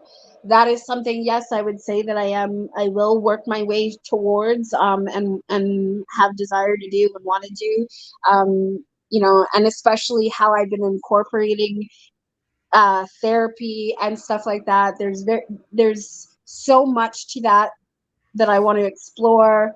Even with the video that we did, Priscilla, with a psychology, like there's so many ideas that are flying in regards to readings and things that could be done, you know, in regards to mental health and things like that. So I am looking to make my way towards that in the future, but at the present, no, just me and my piggies. What is going to get you from point A to point B in terms of starting to read for others? Just practice, or? I think more so the confidence and, like, again, the sort of building a kind of I don't know, reading or sort of foundation of what kind of readings I would do. That sort of thing is still what I would say that I'm working on and building. Okay. Yeah. Yeah, that's totally fair. I totally get it. Still? My answer is short. It's sometimes. Sometimes I read for others, sometimes I don't. Yeah. That is very short. It depends on my mood, I guess. Yeah. Sometimes, and if I have time, reading for others takes a lot of time. So if I have time, then sometimes I do. So you do your cozy tarot Sundays, so I would Yeah, count I that haven't done that in like a month because I haven't had time. I've been feeling super burnt out, so I haven't filmed any Sunday videos in like a month. But yeah, but I mean, I read like for others, like privately sometimes. Like there's a community that we're part of. I read sometimes on there, and then I read sometimes on Discord also. We're in a community that I read sometimes on there as well. But I mainly I've read for free. I haven't done any like professional readings where people pay me. I eventually would like to go to that. I just need to make sure that I have time for it. That's the thing. I need to build a structure on like how I can lay things out in a way where I would have time to take on readings that people are going to pay me for, because I would like to do that later on. I just don't have time right now to do that. Totally feel you. And sometimes it's not about the time, but also just the energy to do it. Yeah. Sometimes I have time, but then I'm just so burnt out that I'm like, I just want to veg out and not do anything. Yeah, I feel you. For me, I think the answer is obvious because I do live streams. So I do read for other people. But outside of my live streams, I do offer readings, but I'm sorry, my cat's just going crazy over here. I do offer readings, but I'm still working on like building up clientele to do that and trying to discern the best way to market and stuff like that. So the not so fun side of selling stuff online. Yeah. But yeah, I do read for people. Have to advertise. Yeah, for sure. And it's been a process because I've been sort of transitioning Cosmic Lunar Soul into what I want it to be. Yeah. So trying to still offer some physical products, but still add on my services and find a balance between the two, because the goal isn't for it to be like my full-time job or anything. So I have to balance what I have the bandwidth to do. Yeah. And that's been taking some time, but I think, slow and steady wins the race, right? So yeah, exactly. And I feel the same way. Yeah. So taking some time to kind of remove things, add things, tweak things and stuff like that, and figure out what I want to do. So my goal is the same. I'm just kind of like on the road to figuring about, what I want the finish line to look like. Yeah. So you're coming in like the Knight of Pentacles, not the Knight of Wands or the Knight of Swords, but very, the Knight of Pentacles. Very much so the Knight of Pentacles. He's my favorite knight. As if that was not obvious, but yeah, I really he's the slowest of all the knights, right? So he slow is. and steady wins the race, as you said. So that would be the Knight of Pentacles. Although what deck was it that you guys recently did? And we were talking about, I think you guys did one, and a knight was on a donkey. We were like, I feel like that was a recent tarot deck that you guys did on the Trickster's together. Journey. Was it the Trickster's Journey? Was it? Was it that one where the knights were represented on weird animals, weren't they? Maybe it was. I can't Mm, remember, but there was one, and I Hold on. remember we were Was going it one through we it. did live or was it I a think live? so. Was it a live I if it think was so. live, it was definitely unboxing, the trickster's or journey. I were remember we like just a talking lizard about? or something. Or a turtle. But Yeah, okay, maybe I it don't was a think that was a turtle. It was either a donkey. donkey or it was a turtle. It was something slow. I do remember that. Yeah. Yeah, I think we were having a debate about what's slower or something like that. Hold on, let me. we were asking about a turtle or something, but I don't know what the other thing was. Okay, let me find it. Luke, you're totally right. Burnout is real sometimes. You just need a It break. really is. It really is. Okay, here's the Knight of Swords. Let's see. What's he on? The swords. Some kind of tiger, I think. Oh, okay. I don't think we're debating on what's faster, No, it tiger or wasn't this turtle. one. I'm almost done, Mr. Paulo. I feel like I want to say it was a dog. It was a donkey. Hold on. Because we were also talking about the fact that the animal is also stubborn, and we were trying to wrap our heads around the idea of the slowness, and the thing about the donkey, and I remember thinking that no, the donkey was actually a really good representation, because the donkey is slow and steady, but it's also stubborn. Mm-hmm. And if you're not disciplined with it, it will behave like an ass, because it's an ass, right? Yeah. So that's why that, for some And reason, is etched no, in my head. no donkeys in this. No donkeys in this. So Okay, so then, we had for the Knight of Coins, we had some kind of lizard. okay, so then I can't remember what deck that would have been then. And then we have the Knight of Wands, which is on a bird.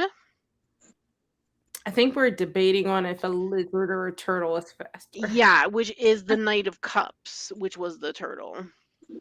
Yeah. And then the Maybe Knight of that Swords was the was one. the tiger. So we were debating the Knight of Coins and the Knight of Cups.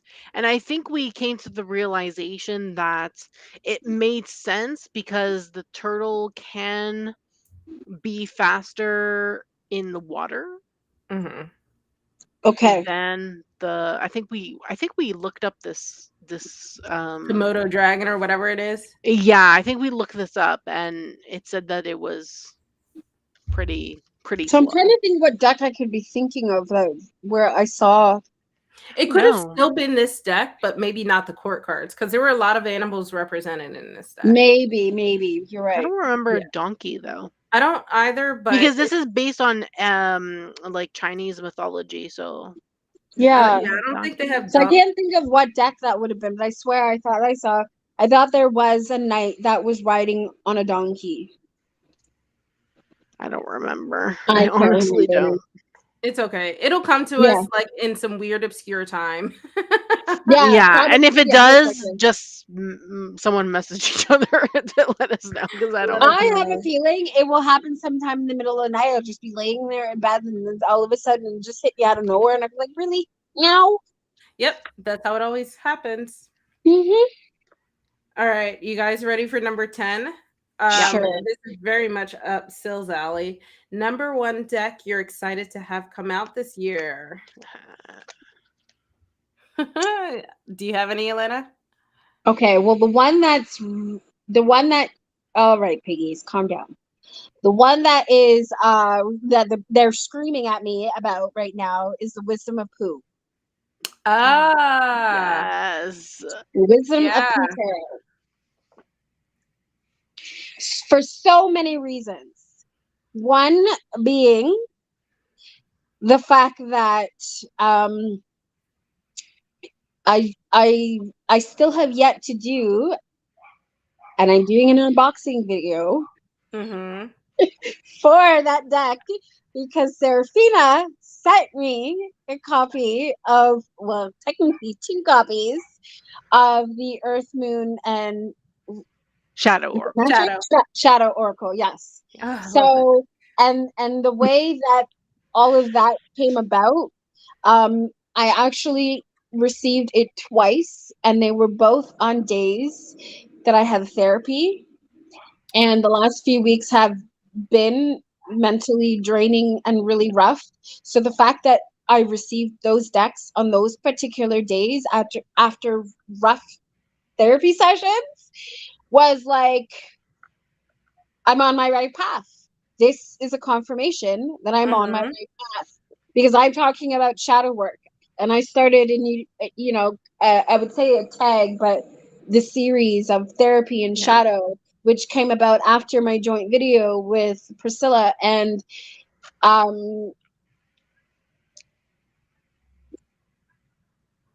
with everything that has gone on, that I feel like that has blown open a lot of things for me.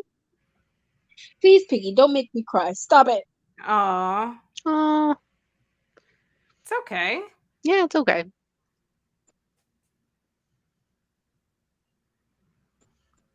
And so the idea on how You're gonna make me cry. the way tarot and therapy have really come together for me. Mhm.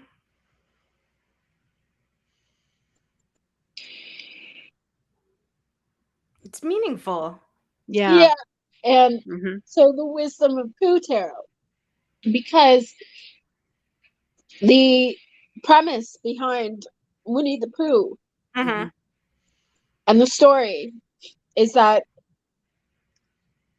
historically it was written, and the characters in Winnie the Pooh are representations of mental health. Yep.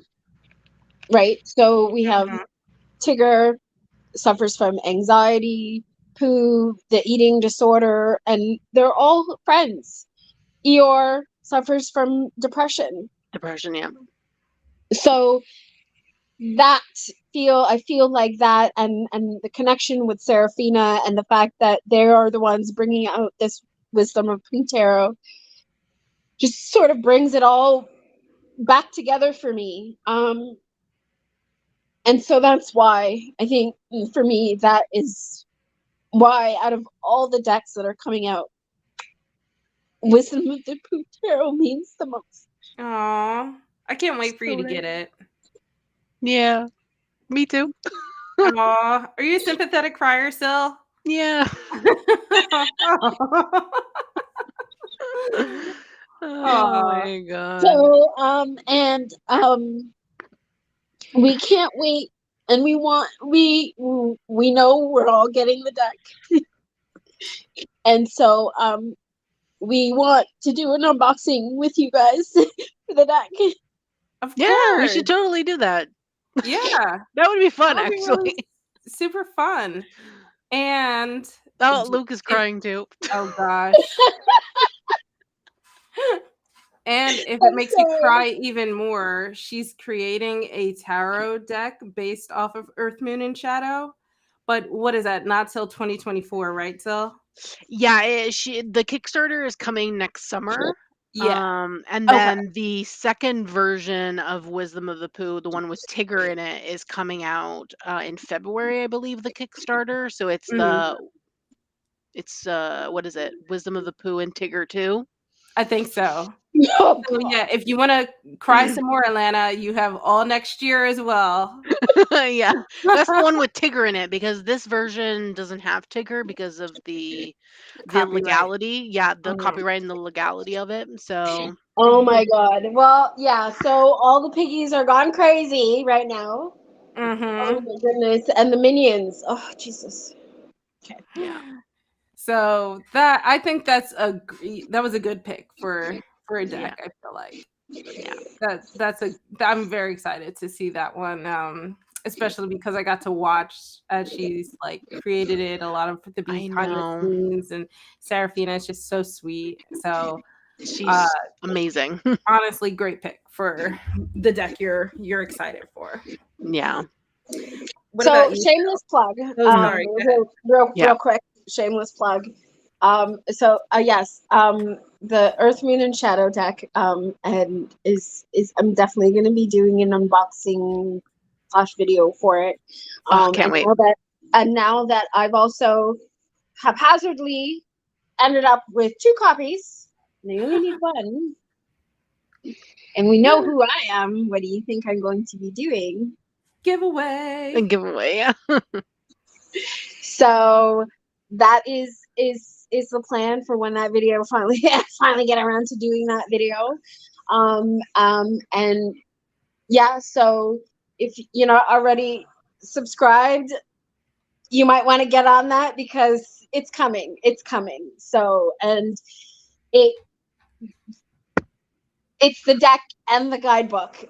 So, and whatever other goodies that I choose to throw in there. So like, you're gonna, yeah, let's just say that. We'll just say that.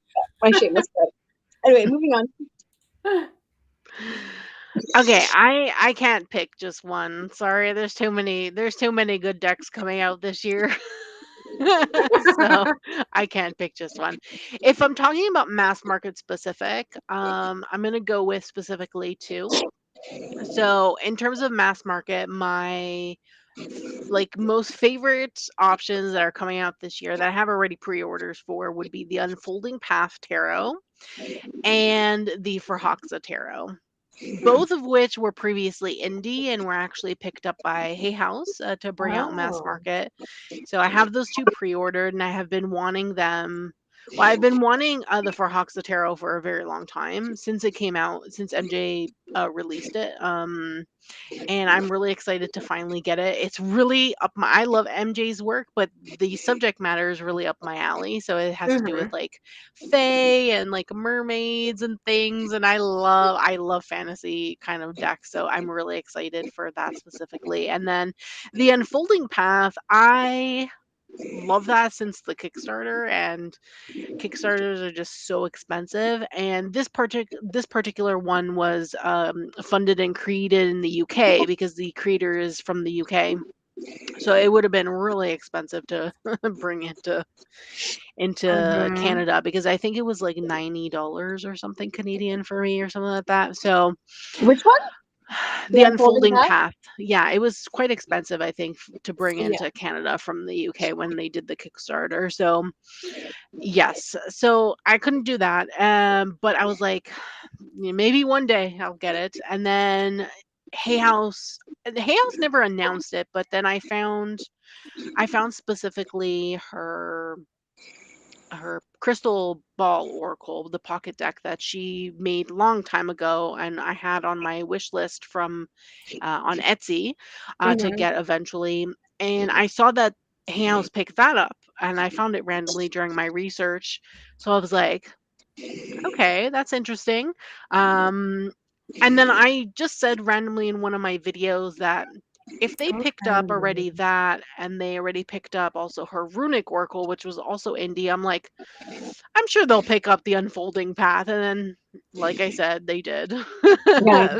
They did. So I was super happy. As soon as I was able to find it on Canadian Amazon, I pre-ordered it right away. So that's on my pre-orders. That's supposed to be coming in August. So I'm super excited for that. And then for indie, which I don't really get a lot of indie to begin with, it was obviously is going to be Wisdom of the Pooh also.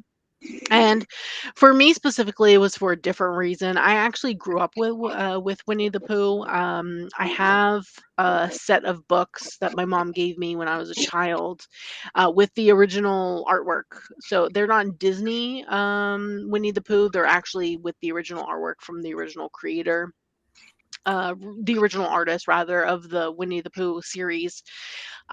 So they're like from the 90s or whatever, or the 80s or 90s, something like that. And that's really the reason that I really love the fact that they created the deck, both Seraphina and her sister Angel. And I was really excited when I saw that. I was like so ecstatic. I'm like, I need this in my collection for nostalgia, inner child work. You know, that's like my childhood right there because I grew up with those particular books. So I'm really excited. I'm hoping once I get it, I can like dig out. I have to find the original. They're in like a box somewhere in my closet. I have to find like the original books and see if I can bring them out to show them also. We're gonna have to see about that, but I don't remember if it's like in a storage container or an actual box from moving, and I just left it in the box. I don't even remember, so I'm gonna have to check and see if I can find them. But they're in my closet somewhere. But yeah, I'm And so then she excited. killed me. She killed me when I guess she got the prototype in of Wisdom of the Superhero. You sound a little weird, Alana. Can you hear us? You sound like distant. Yeah. Can you hear me now? You sound the same. 1 second. Say something. Hi. Yeah, you sound the same. We can hear you though, so it's fine. Okay, I'm wondering if it's charging, so I don't know why that would be weird. But anyway, okay. I don't know. Is your hand covering the mic on the phone? Because you're using your phone, right? Yeah. Is it? Yeah. I don't know. I don't know. Did you just plug it in? No, it's been plugged in for a while now. Okay, that's weird. I don't know. Yeah. Okay. It's okay. Okay. Anyway, what was that? I can't remember. Oh yeah, the Instagram thing when I saw the Wisdom of the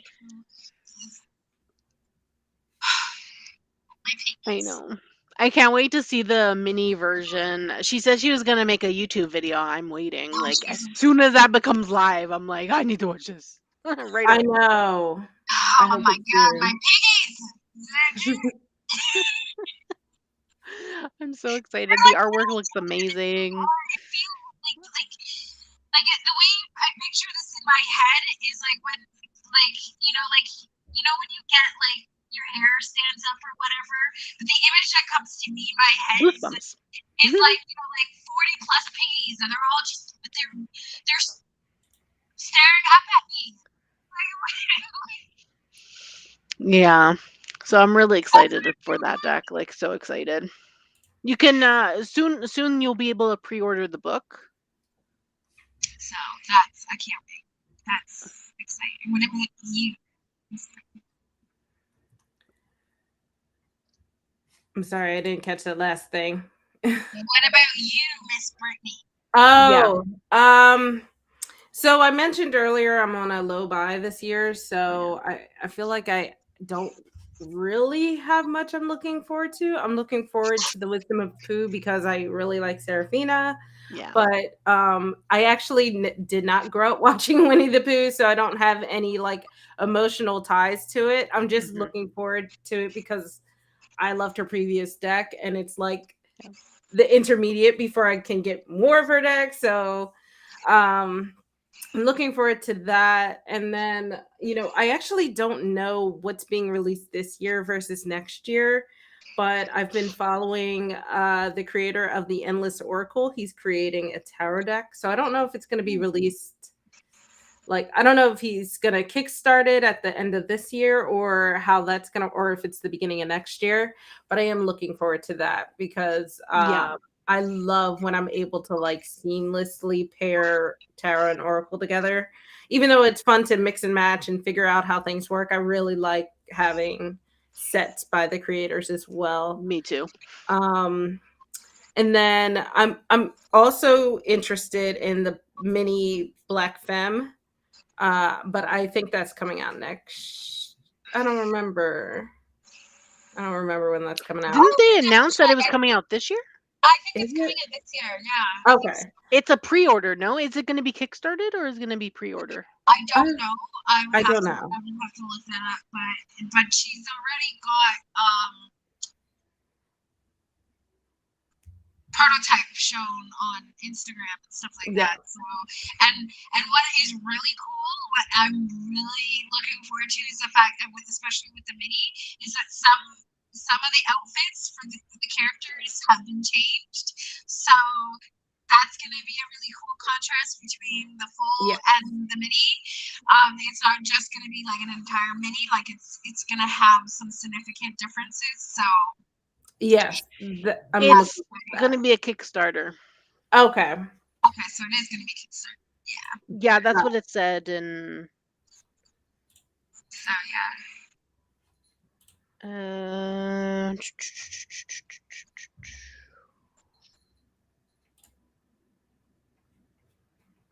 yeah, I'm just reading her Instagram. Yeah, I have to go through and look at it. But there's no launch date yet. No. So yeah, no, but I think she is planning for this year. So. Oh, you sound better. Oh, okay. Yeah. I don't know what happened because I didn't do anything different. Okay. Okay, it's weird. I'll take it. Oh yeah. Yeah, she's changing some of the cards I see here. Mm-hmm. I like a lot of the changes too, so it does make me excited to see that King of Swords though. Nice.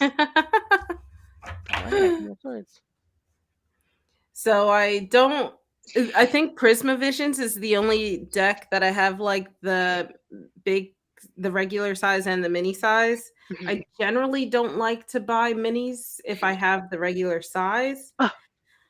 I know, blasphemous. I don't think so. I know, how blasphemous of me. I'm kicked out of the group. No, I still love you. It's okay. But like the light series, I can't wait for the light series. Yes, it's coming out in August. It makes me wish I had just waited a little bit to get the regular light series. Like I just got that deck. And don't forget the Crow Tarot. The which one? The Crow Tarot. Oh, I'm not really into the Crow Tarot, but yeah, I need it. I was like, I know you guys. Hello. Yes. Oh, my piggies. Yeah, we need it too. My biggest, like, #1 pocketed deck that I'm so excited for is the pocket version of the Wild Unknown Archetypes, which is coming out next year.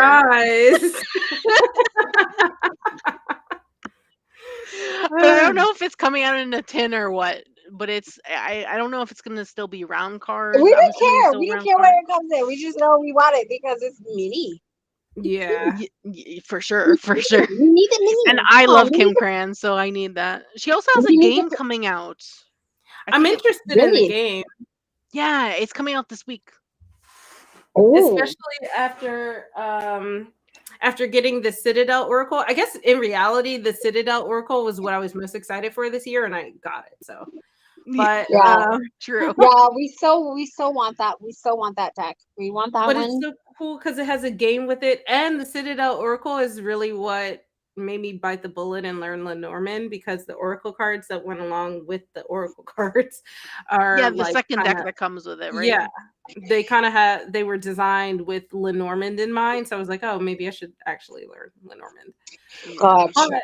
It has a game that goes along with it, and I need to find like friends to actually play it because it seems like so much fun.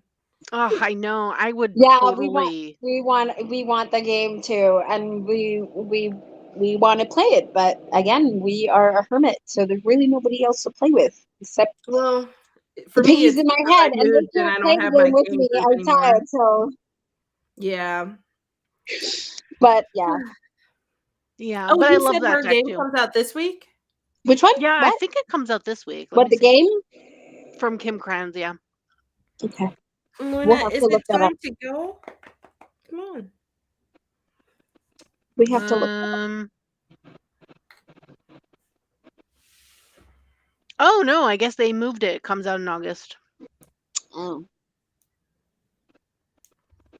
Yeah, but they have no pictures of it. And I really want to see how the game looks. Oh yeah, so they only have a game of the box, and that's it. Oh, okay. Gotcha. Okay, so it's time for the lightning round. So this is just short, sweet, and quick. Okay, lightning round questions. Here we go. Number 1, coffee or tea?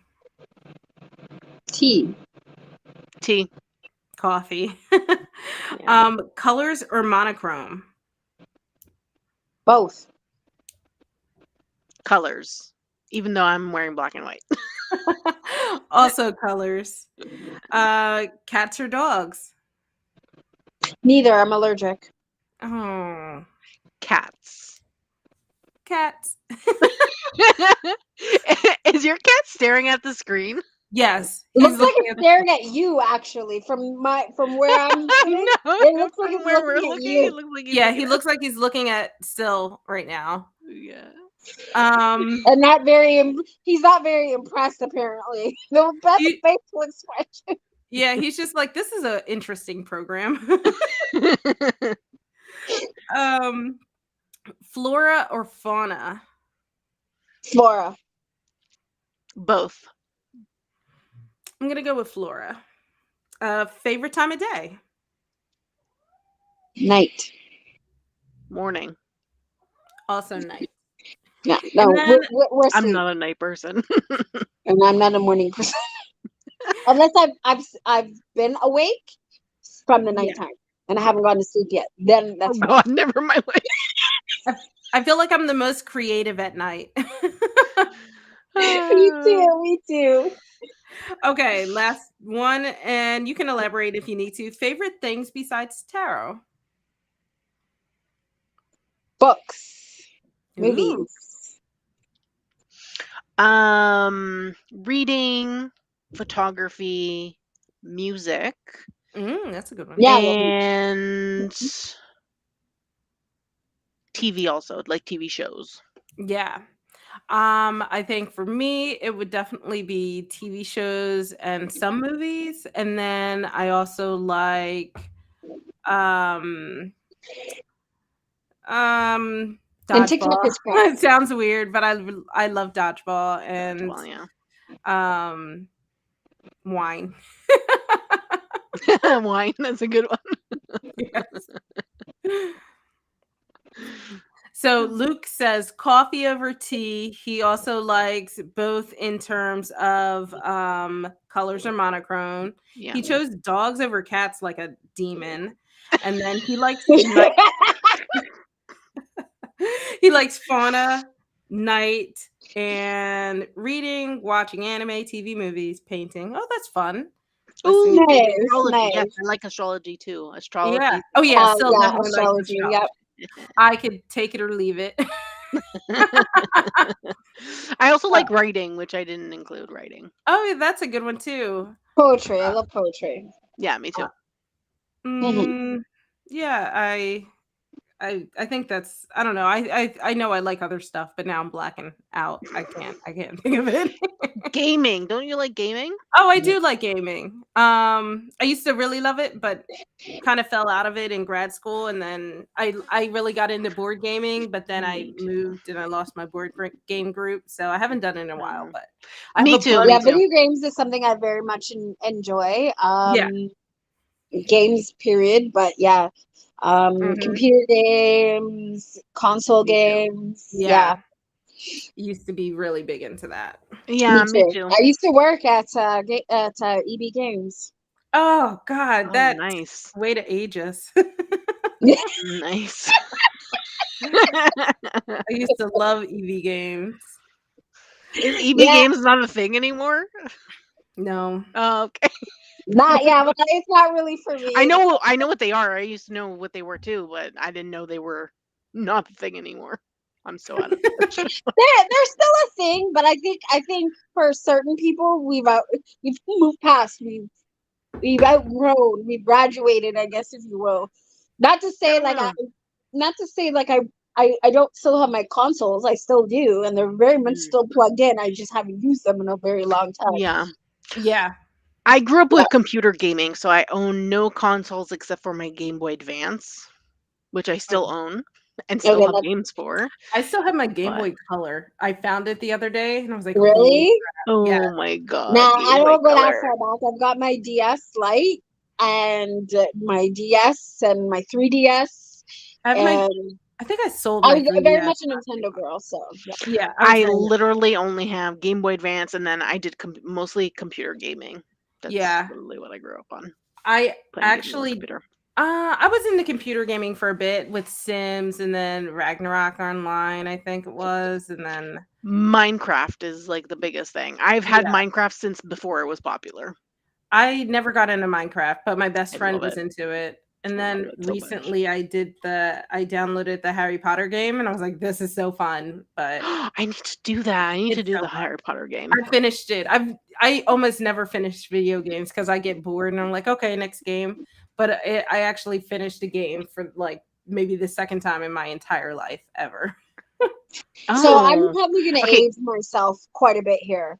One of my favorite computer games from back in the day, long before I was actually of legal age to even play the game, Leisure Suit Larry. I've never heard of that. I don't even know what that is. Okay, yeah, because I've definitely outdated myself apparently. Yep. So that's like that's a computer game from way back in the day, like sometime in the 80s, 90s, whatever. And and I remember because in order to enter, because it's supposed to be an adult video game, whatever, but the graphics, come on now. So there was a thing where in order to play the game, you had to be 18 or over, and then there used to be the questions and that you had to guess in order to get into the game. Before, like, to bypass, because it Okay. was that way of trying to figure out if you were 18 or older or not. But it was not that hard to like manipulate eventually. If you Well, got yeah, it was the really 80s far. and 90s. Yeah.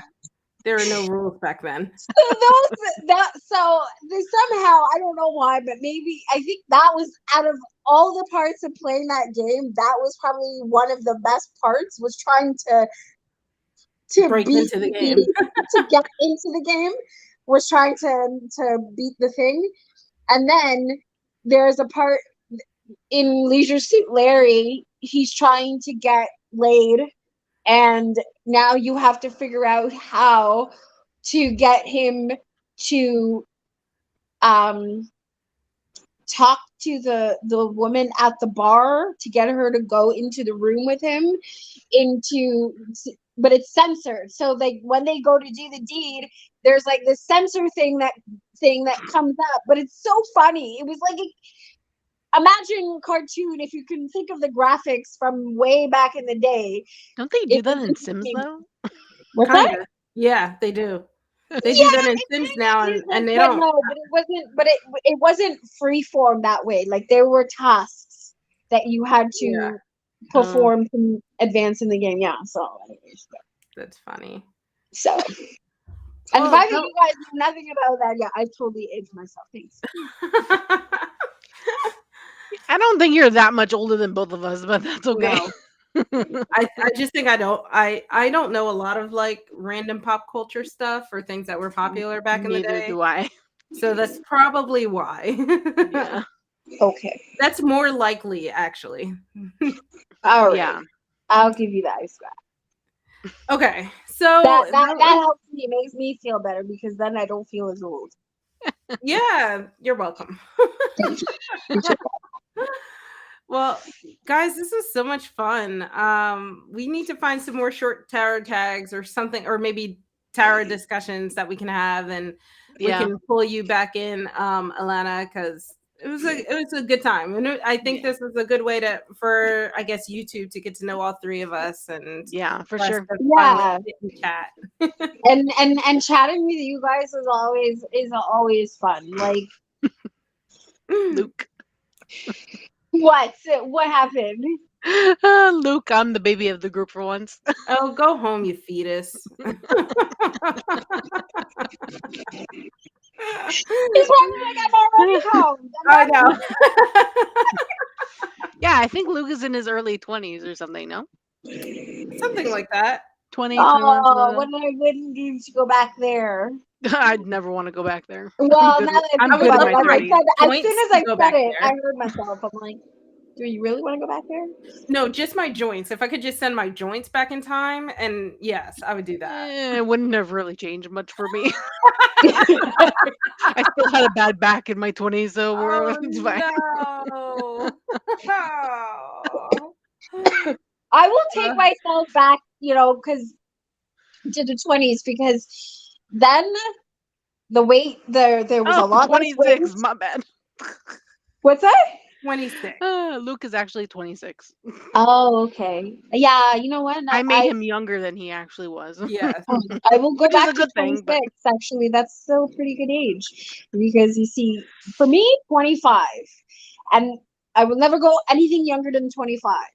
And Yeah, why? I agree. Because you cannot rent a car under the age of. You can. It just costs more. Well, yeah, You can't rent a car under the age of 25? What? You can. It just costs more. So, okay, apparently you cannot rent a car under the age of 21. Is this an Ontario thing? Oh, No. yeah, Ontario. No, I think No? this might be a global thing. I'm Really? not entirely sure. Never heard I think it of such a depends. thing, but okay. Yeah. I think it depends. But I remember once when I was back when I was 21, and I was trying to rent a car to drive to Montreal. Oh no, I was 19, I think, or just before that. They wouldn't allow, because no, I had to be 21. So, and then, but 21 to 25, it's a lot more expensive because of insurance purposes. That makes Yeah. So that after makes sense in terms of 25, insurance. Yeah.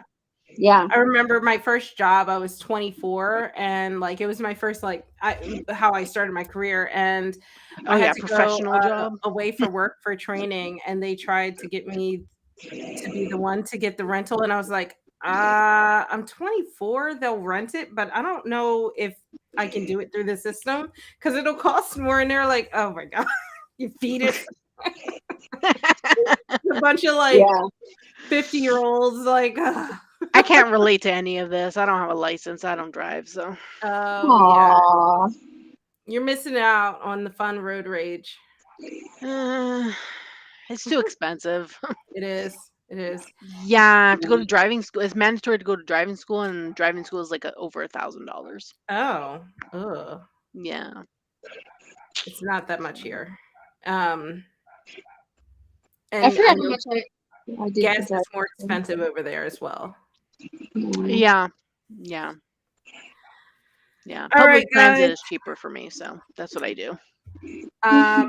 As much as I love chatting with you guys, I'm hungry, and the cats have been circling like sharks. Oh yeah, my belly has been calling for food for a while. Yeah.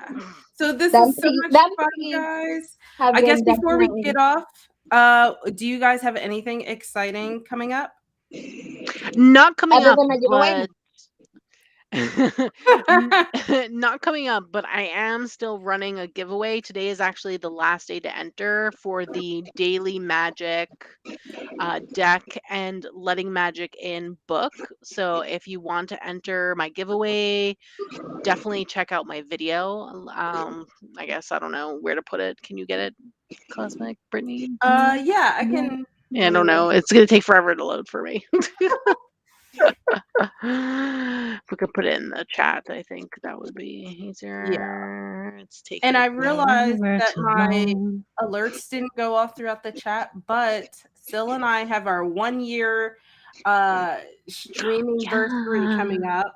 And if you guys have questions, yeah, we're gonna be doing a Q&A next month. Yes. Let me see. Let me find your giveaway video. Yeah, I don't know. Maybe it's loading now. Maybe I can get it. What's it called? It's literally just called Daily Magic Deck. Here, I found it. I'll do it. Oh, I see. You got it? Yes. Okay. All right. So if you want to ask questions that we'll answer during our live stream, let me get that form for you. You can use the form to submit your questions. Make sure to post about it on Instagram and stuff as well. And yeah, that way we can just spend some time chatting with you guys who have been joining us during our live streams. And I have a yeah, question. yes. The piggies have a question. Who's the Yes. oldest?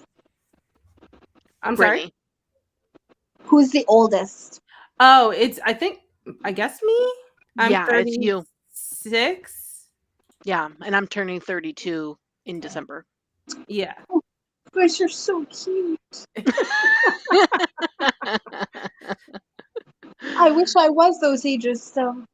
I'm the oldest. Are Yes. you? Yeah. I'm gonna be Oh, 41 this year in September. really? Yeah. Well, black don't crack, so oh.